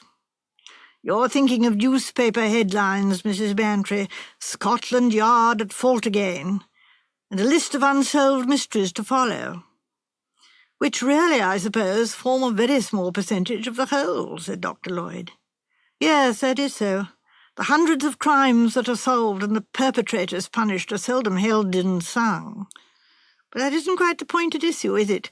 When you talk of undiscovered crimes and unsolved crimes, you are talking of two different things. In the first category come all the crimes that Scotland Yard never hears about, the crimes that no one even knows have been committed. But I suppose there aren't very many of those, said Mrs. Bantry. Aren't there? Sir Henry, you don't mean there are? I should think, said Miss Marple thoughtfully, that there must be a very large number. The charming old lady with her old-world unruffled air made her statement in a tone of the utmost placidity. "My dear Miss Marple," said Colonel Bantry. "Of course," said Miss Marple, "a lot of people are stupid, and stupid people get found out, whatever they do. But there are quite a number of people who aren't stupid, and one shudders to think of what they might accomplish unless they had very strongly rooted principles." "Yes," said Sir Henry, "there are a lot of people who aren't stupid. How often does some crime come to light simply by reason of a bit of unmitigated bungling, and each time one asks oneself the question, if this hadn't been bungled, would anybody ever have known?" "But that's very serious, Clithering," said Colonel Bantry. "Very serious indeed." "Is it?"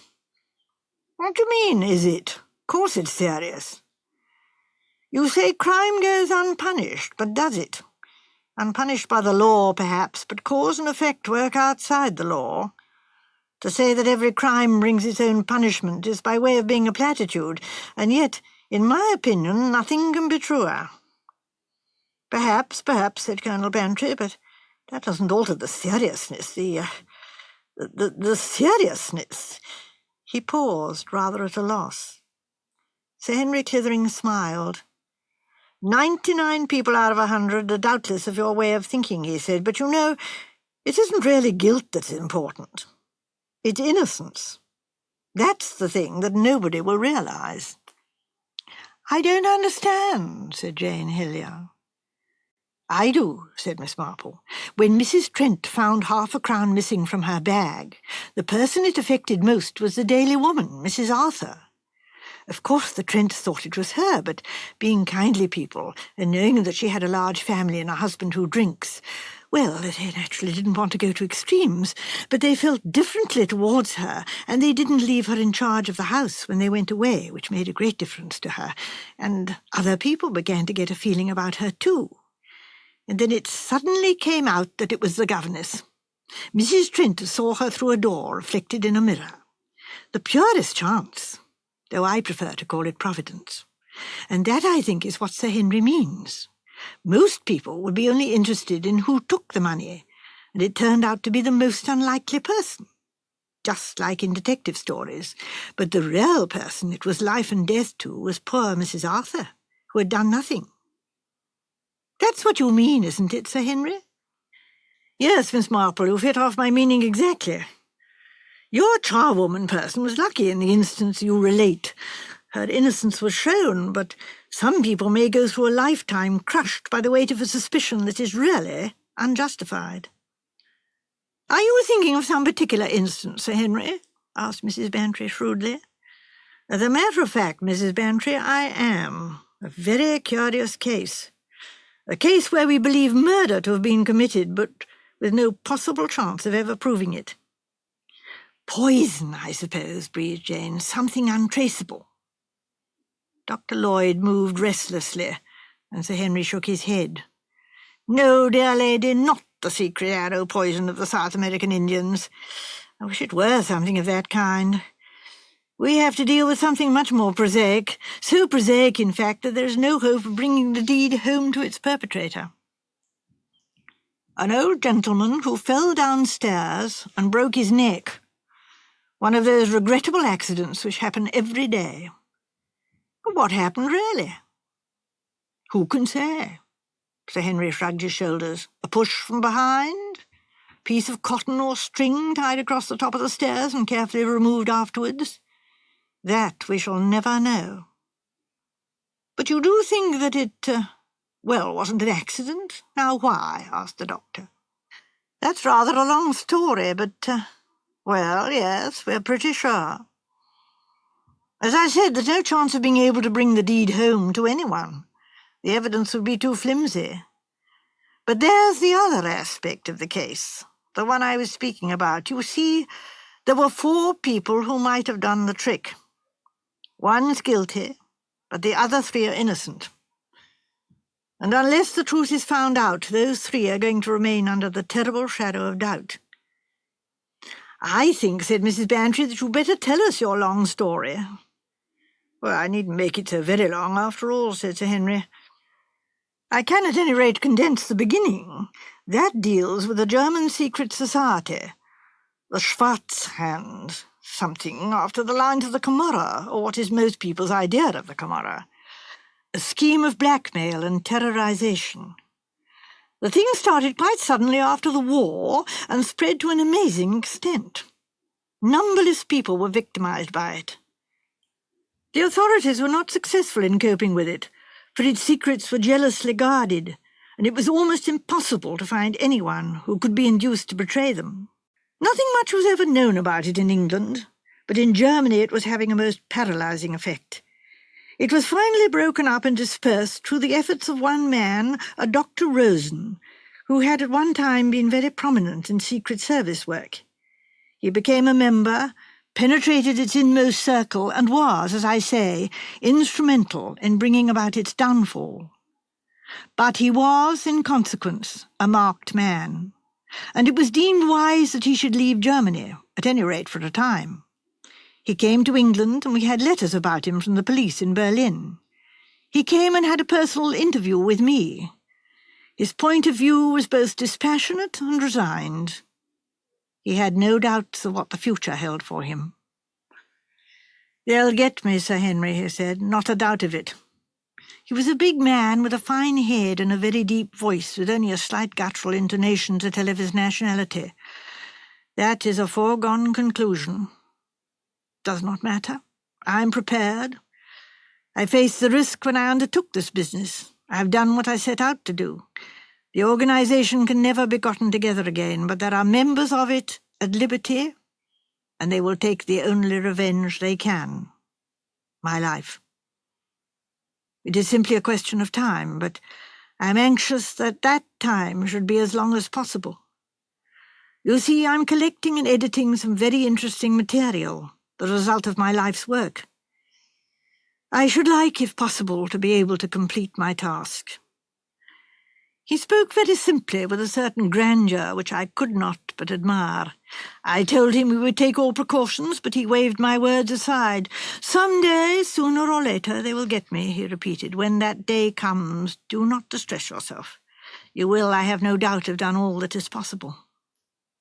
He then proceeded to outline his plans, which were simple enough. He proposed to take a small cottage in the country where he could live quietly and go on with his work. In the end, he selected a village in Somerset, King's Nathan, which was 7 miles from a railway station and singularly untouched by civilization. He bought a very charming cottage, had various improvements and alterations made, and settled down there most contentedly. His household consisted of his niece Greta, a secretary, an old German servant who had served him faithfully for nearly 40 years, and an outside handyman and gardener who was a native of King's Nathan. "The 4 suspects," said Dr. Lloyd softly. "Exactly, the 4 suspects. There's not much more to tell. Life went on peacefully at King's Nathan for 5 months, and then the blow fell. Dr. Rosen fell down the stairs one morning and was found dead about half an hour later. At the time the accident must have taken place, Gertrude was in her kitchen with the door closed and heard nothing, so she says. Fräulein Greta was in the garden planting some bulbs. Again, so she says. The gardener Dobbs was in the small potting shed having his elevenses, so he says, and the secretary was out for a walk, and once more there is only his word for it. No one had an alibi. No one can corroborate anyone else's story, but one thing is certain. No one from outside could have done it, for a stranger in the little village of King's Nathan would be noticed without fail. Both the back and the front doors were locked, each member of the household having their own key. So you see, it narrows down to those 4, and yet each one seems to be above suspicion. Greta, his own brother's child, Gertrude, with 40 years of faithful service, Dobbs, who had never been out of Kingsnayton, and Charles Templeton, the secretary. "Yes," said Colonel Bantry, "what about him? He seems a suspicious person to my mind. What do you know about him?" "It is what I knew about him that put him completely out of court. At any rate at the time," said Sir Henry gravely. "You see, Charles Templeton was one of my own men." "Oh," said Colonel Bantry, considerably taken aback. "Yes, I wanted to have someone on the spot, and at the same time I didn't want to cause talk in the village. Rosen really needed a secretary. I put Templeton on the job. He's a gentleman, he speaks German fluently, and he's altogether a very able fellow." "But then, which do you suspect?" asked Mrs. Bantry in a bewildered tone. "They all seem so, well, impossible." "Yes, so it appears. But you can look at the thing from another angle. Fräulein Greta was his niece and a very lovely girl, but the war has shown us time and again that brother can turn against sister, or father against son, and so on, and the loveliest and gentlest of young girls did some of the most amazing things. The same applies to Gertrude, and who knows what other forces might be at work in her case. A quarrel, perhaps, with her master, a growing resentment, all the more lasting because of the long faithful years behind her. Elderly women of that class can be amazingly bitter sometimes. And Dobbs, was he right outside it because he had no connection with the family? Money will do much. In some ways, Dobbs might have been approached and bought. For one thing seems certain. Some message or some order must have come from outside. Otherwise, why 5 months' immunity? No, the agents of the society must have been at work. Not yet sure of Rosen's perfidy, they delayed till the betrayal had been traced to him beyond any possible doubt. And then, all doubt set aside, they must have sent their message to the spy within the gates, the message that said, 'Kill.'" "How nasty," said Jane Hillier, and shuddered. "But how did the message come? That was the point I tried to elucidate. The one hope of solving my problem.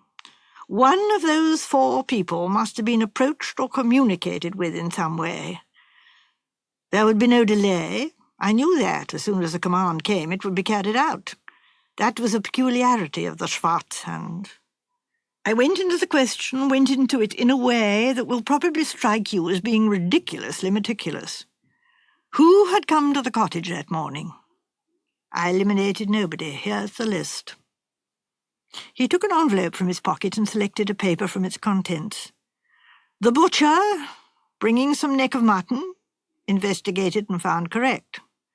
The grocer's assistant, bringing a packet of corn flour, 2 pounds of sugar, a pound of butter, and a pound of coffee, also investigated and found correct. The postman, bringing 2 circulars for Fräulein Rosen, a local letter for Gertrude, 3 letters for Dr. Rosen, 1 with a foreign stamp, and 2 letters for Mr. Templeton, 1 also with a foreign stamp." Sir Henry paused and then took a sheaf of documents from the envelope. "It may interest you to see these for yourself. They were handed me by the various people concerned or collected from the wastepaper basket. I need hardly say they've been tested by experts for invisible ink, etc. No excitement of that kind is possible." Everyone crowded round to look.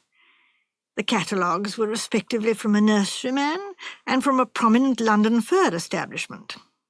The 2 bills addressed to Dr. Rosen were a local one for seeds for the garden and one from a London stationery firm. The latter, addressed to him, ran as follows. "My dear Rosen, just back from Dr. Helmut Spath's. I saw Edgar Jackson the other day. He and Amos Perry have just come back from Tsingtao. In all honesty, I can't say I envy them the trip. Let me have news of you soon. As I said before, beware of a certain person. You know who I mean, though you don't agree. Yours, Georgina." Mr. Templeton's mail consisted of this bill, which, as you see, is an account rendered from his tailor, and a letter from a friend in Germany, went on Sir Henry. The latter, unfortunately, he tore up whilst out on his walk. Finally, we have the letter received by Gertrude. Dear Mrs. Schwartz, we are hoping as how you'll be able to come to the social on Friday evening. The vicar says as he hopes you will, one and all being welcome. The recipe for the ham was very good, and I thanks you for it.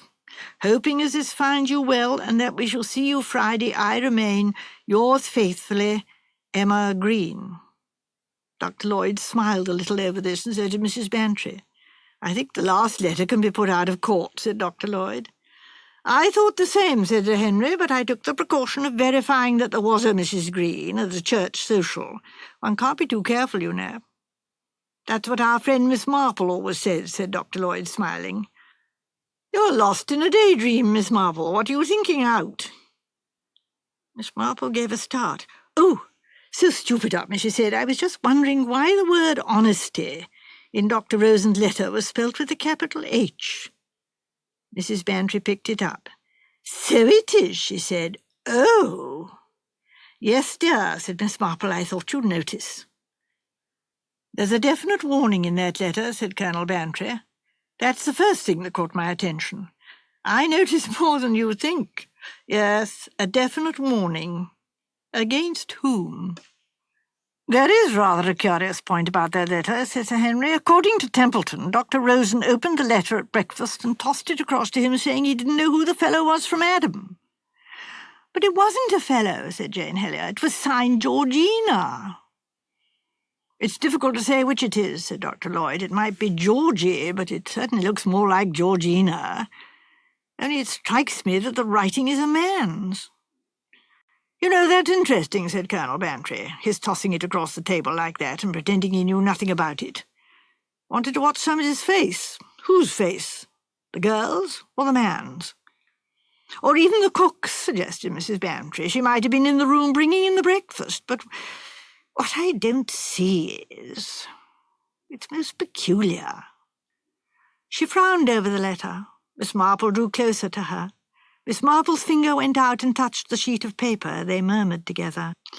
But why did the secretary tear up the other letter? Asked Jane Hellier suddenly. It seems...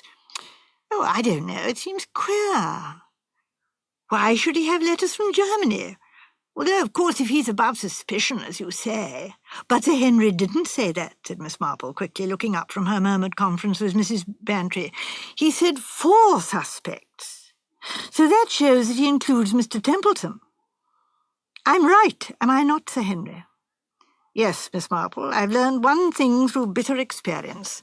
Never say to yourself that anyone is above suspicion. I gave you reasons just now why 3 of these people might, after all, be guilty, unlikely as it seemed. I did not at that time apply the same process to Charles Templeton, but I came to it at last through pursuing the rule I have just mentioned, and I was forced to recognize this, that every army and every navy and every police force has a certain number of traitors within its ranks, much as we hate to admit the idea. And I examined dispassionately the case against Charles Templeton. I asked myself very much the same questions as Miss Hellier has just asked. Why should he alone of all the house not be able to produce the letter he had received? A letter, moreover, with a German stamp on it. Why should he have letters from Germany? The last question was an innocent one, and I actually put it to him. His reply came simply enough. His mother's sister was married to a German. The letter had been from a German girl cousin. So I learned something I did not know before, that Charles Templeton had relations with people in Germany. And that put him definitely on the list of suspects. Very much so. He is my own man, a lad I've always liked and trusted, but in common justice and fairness, I must admit that he heads that list. But there it is. I do not know. I do not know. And in all probability, I never shall know. It's not a question of punishing a murderer. It's a question that seems to me 100 times more important. It is the blighting, perhaps, of an honourable man's whole career, because of suspicion, a suspicion that I dare not disregard. Miss Marple coughed and said gently, then, Sir Henry, if I understand you rightly, It is this young Mr. Templeton only who is so much on your mind. Yes, in a sense. It should, in theory, be the same for all four, but that is not actually the case. Dobbs, for instance, suspicion may attach to him in my mind, but it will not actually affect his career. Nobody in the village has ever had any idea that old Dr. Rosen's death was anything but an accident. Gertrude is slightly more affected, must make, for instance, a difference in Fräulein Rosen's attitude towards her, but that possibly is not of great importance to her. As for Greta Rosen, well, here we come to the crux of the matter.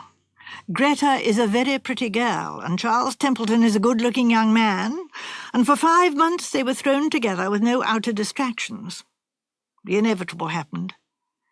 They fell in love with each other, even if they did not come to the point of admitting the fact in words. And then the catastrophe happens. It is 3 months ago now, and a day or two after I returned, that Greta Rosen came to see me. She had sold the cottage and was returning to Germany, having finally settled up her uncle's affairs. She came to me personally, although she knew I had retired, because it was really about a personal matter she wanted to see me. She beat about the bush a little, but at last it all came out. What did I think? That letter with the German stamp. She had worried about it and worried about it, the one Charles had torn up. Was it all right? Surely it must be all right. Of course she believed his story, but, oh, if she only knew, if she knew for certain. You see? The same feeling, the wish to trust, but the horrible lurking suspicion thrust resolutely to the back of her mind, but persisting nevertheless. I spoke to her with absolute frankness and asked her to do the same. I asked her whether she had been on the point of caring for Charles and he for her. I think so, she said. Oh, yes, I know it was so. We were so happy. Every day passed so contentedly. We knew, we both knew. There was no hurry. There was all the time in the world. Some day he would tell me that he loved me, and I should tell him that I, too. But you can guess. And now it is all changed. Black cloud has come between us. We are constrained. When we meet, we do not know what to say. It's perhaps the same with him as with me. We are each saying to ourselves, if I were sure. That is why, Sir Henry, I beg of you to say to me, you may be sure whoever killed your uncle, it was not Charles Templeton. Say it to me. Oh, say it to me, I beg, I beg. And damn it all, cried Sir Henry, bringing down his fist with a bang on the table, I couldn't say it to her. They'll drift farther and farther apart, those two, with suspicion like a ghost between them. A ghost that can't be laid. He leant back in his chair, his face looked tired and grey. He shook his head once or twice despondently. There's nothing more that can be done unless... He sat up straight again, and a tiny whimsical smile crossed his face. Unless Miss Marple can help us. Can't you, Miss Marple? I've a feeling that letter might be in your line, you know, the one about the church social. Doesn't it remind you of something or someone that makes everything perfectly plain? Can't you do something to help two helpless young people who want to be happy? Behind the whimsicality there was something earnest in his appeal. He had come to think very highly of the mental powers of this frail, old-fashioned maiden lady. He looked across at her with something very like hope in his eyes. Miss Marple coughed and smoothed her lace. Well, it does remind me a little of Annie Pulteney, she admitted. Of course, the letter is perfectly plain, both to Mrs. Bantry and myself. I don't mean the church social letter, but the other one. You living so much in London and not being a gardener, Sir Henry, would not have been likely to notice. Said Sir Henry, notice what? Mrs. Bantry reached out a hand and selected a catalogue. She opened it and read aloud with gusto, Dr. Helmut's Spurth. Pure lilac, a wonderful fine flower, carried on exceptionally long and stiff stem, splendid for cutting and garden decoration, a novelty of striking beauty. Edgar Jackson, beautifully shaped chrysanthemum-like flower of a distinct brick red colour. Amos Perry, brilliant red, highly decorative. Tsingtao, brilliant orange red, showy garden plant, and lasting cut flower. Honesty, with a capital H, you remember, murmured Miss Marple. Honesty, rose and white shades, enormous, perfect-shaped flower.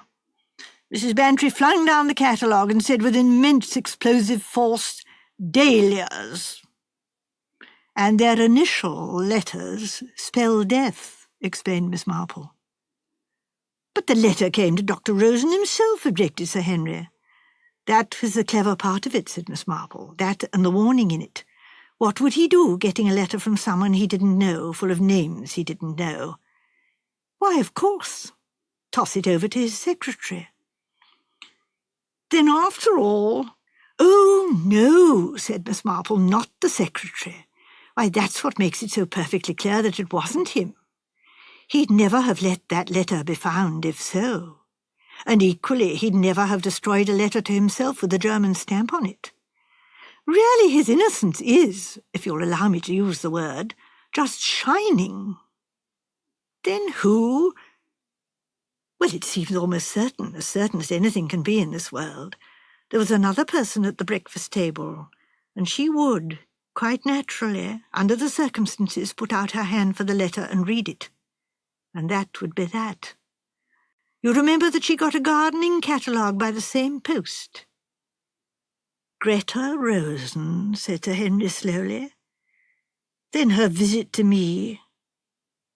Gentlemen never see through these things, said Miss Marple, and I'm afraid they often think we old women are, well, cats to see the things the way we do, but there it is. One does know a great deal about one's sex. Unfortunately, I've no doubt there was a barrier between them. The young man felt a sudden, inexplicable repulsion. He suspected purely through instinct, and couldn't hide the suspicion. And I really think that the girl's visit to you was just pure spite. She was safe enough, really, but she just went out of her way to fix your suspicions definitely on poor Mr. Templeton. You weren't nearly so sure about him until after her visit. I'm sure it was nothing that she said, began Sir Henry.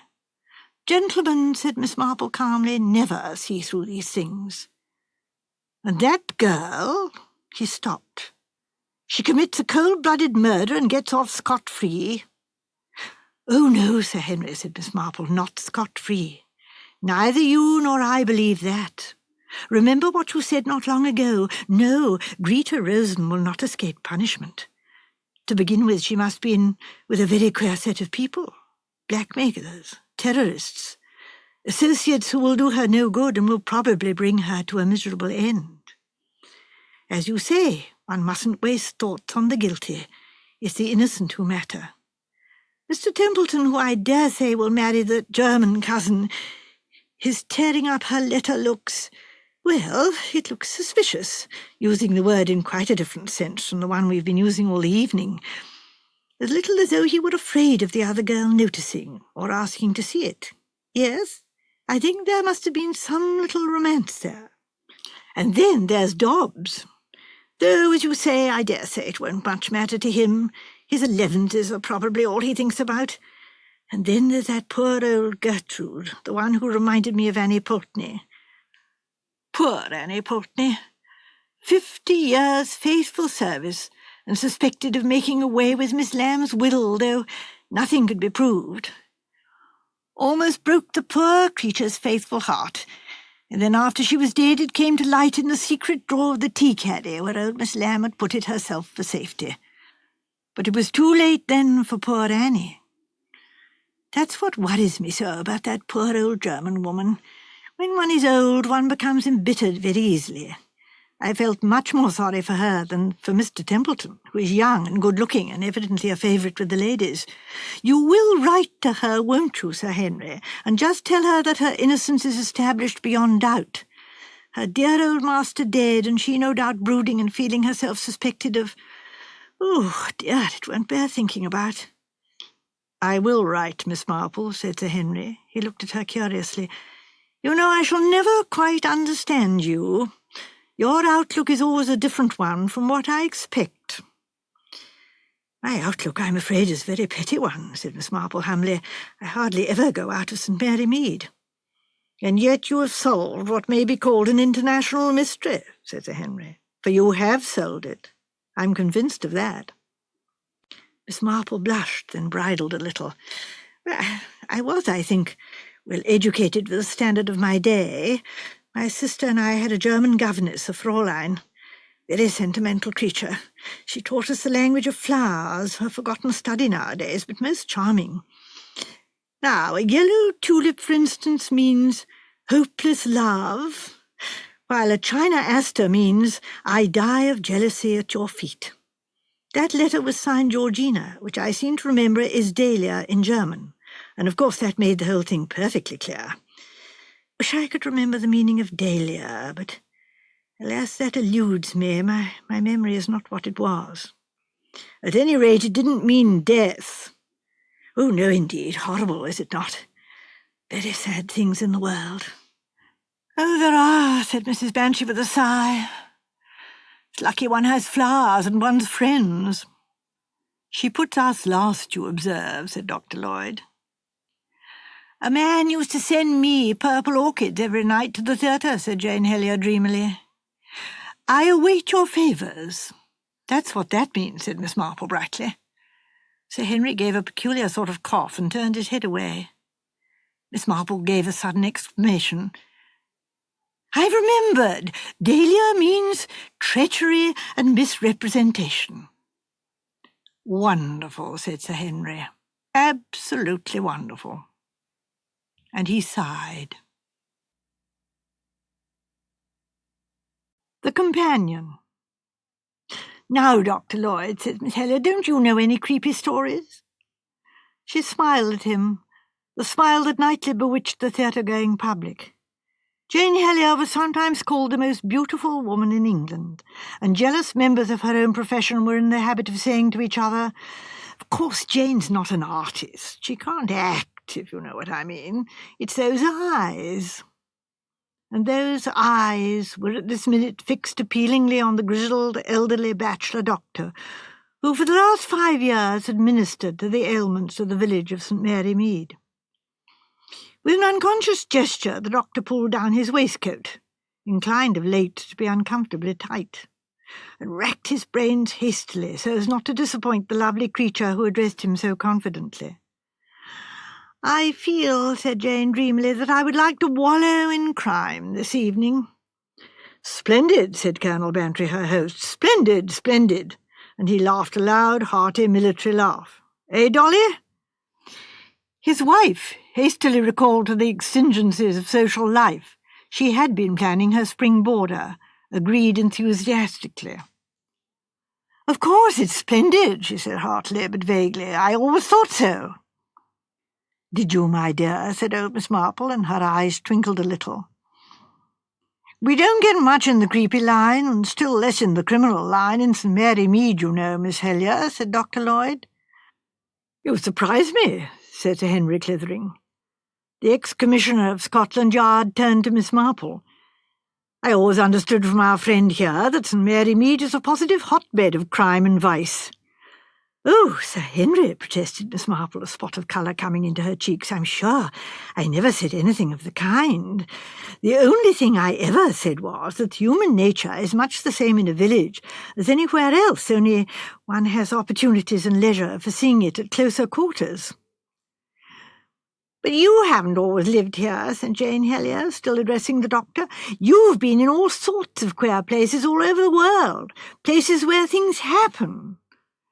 "That is so, of course," said Dr. Lloyd, still thinking desperately. "Yes, of course." "Yes, now I have it." He sank back with a sigh of relief. "It's some years ago now, I'd almost forgotten, but the facts were really very strange indeed. And the final coincidence which put the clue into my hand was strange also." Miss Helier drew her chair a little nearer to him, applied some lipstick, and waited expectantly. The others also turned interested faces towards him. "I don't know whether any of you know the Canary Islands," began the doctor. "Oh, they must be wonderful," said Jane Helier. "They're in the South Seas, aren't they? Or is it in the Mediterranean?" "I've called in there on my way to South Africa," said the Colonel. The Peak of Tenerife is a fine sight with the setting sun on it. The incident I'm describing happened in the island of Gran Canaria, not Tenerife. It's a good many years ago now. I had had a breakdown in health and was forced to give up my practice in England to go abroad. I practiced in Las Palmas, which is the principal town of Gran Canaria. In many ways, I enjoyed the life out there very much. The climate was mild and sunny, there was excellent surf bathing, and I am an enthusiastic bather, and the sea life of the port attracted me. Ships from all over the world put in at Las Palmas. I used to walk along the mole every morning, far more interested than any member of the fair sex could be in a street of hat shops. As I say, ships from all over the world put in at Las Palmas. Sometimes they stayed a few hours, sometimes a day or two. In the principal hotel there, the Metropole, you'll see people of all races and nationalities, birds of passage. Even the people going to Tenerife usually come here and stay a few days before crossing to the other island. My story begins there, in the Metropole Hotel, one Thursday evening in January. There was a dance going on, and I and my friend had been sitting at a small table watching the scene. There were a fair sprinkling of English and other nationalities, but the majority of the dancers were Spanish. And when the orchestra struck up a tango, only half a dozen couples of the latter nationality took the floor. They all danced well, and we looked on and admired. One woman in particular excited our lively admiration. Tall, beautiful, and sinuous, she moved with the grace of a half-tamed leopardess. There was something dangerous about her. I said as much to my friend, and he agreed. Women like that, he said, are bound to have a history. Life will not pass them by. Beauty is perhaps a dangerous possession, I said. Not only beauty, he insisted, there's something else. Now look at her again. Things are bound to happen to that woman, or because of her. As I said, life will not pass her by. Strange and exciting events will surround her. You've only got to look at her to know it. He paused and then added with a smile, just as you've only got to look at those two women over there and to know nothing out of the way could ever happen to either of them. They're made for a safe and uneventful existence. I followed his eyes. The two women he referred to were travellers who had just arrived. A Holland Lloyd boat had put into port that evening, and the passengers were just beginning to arrive. As I looked at them, I saw at once what my friend meant. They were two English ladies, the thoroughly nice travelling English that you do find abroad. Their ages, I should say, were round about 40. One was fair and a little, just a little, too plump. The other was dark and a little, again, just a little, inclined to scragginess. They were what is called well-preserved, quietly and inconspicuously dressed in well-cut tweeds, and innocent of any kind of make-up. They had that air of quiet assurance which is the birthright of well-bred Englishwomen. There was nothing remarkable about either of them. They were like thousands of their sisters. They would doubtless see what they wished to see, assisted by Baedeker, and be blind to everything else. They would use the English library and attend the English church in any place they happened to be, and it was quite likely that one or both of them sketched a little. And as my friend said, nothing exciting or remarkable would ever happen to either of them, though they might quite likely travel half over the world.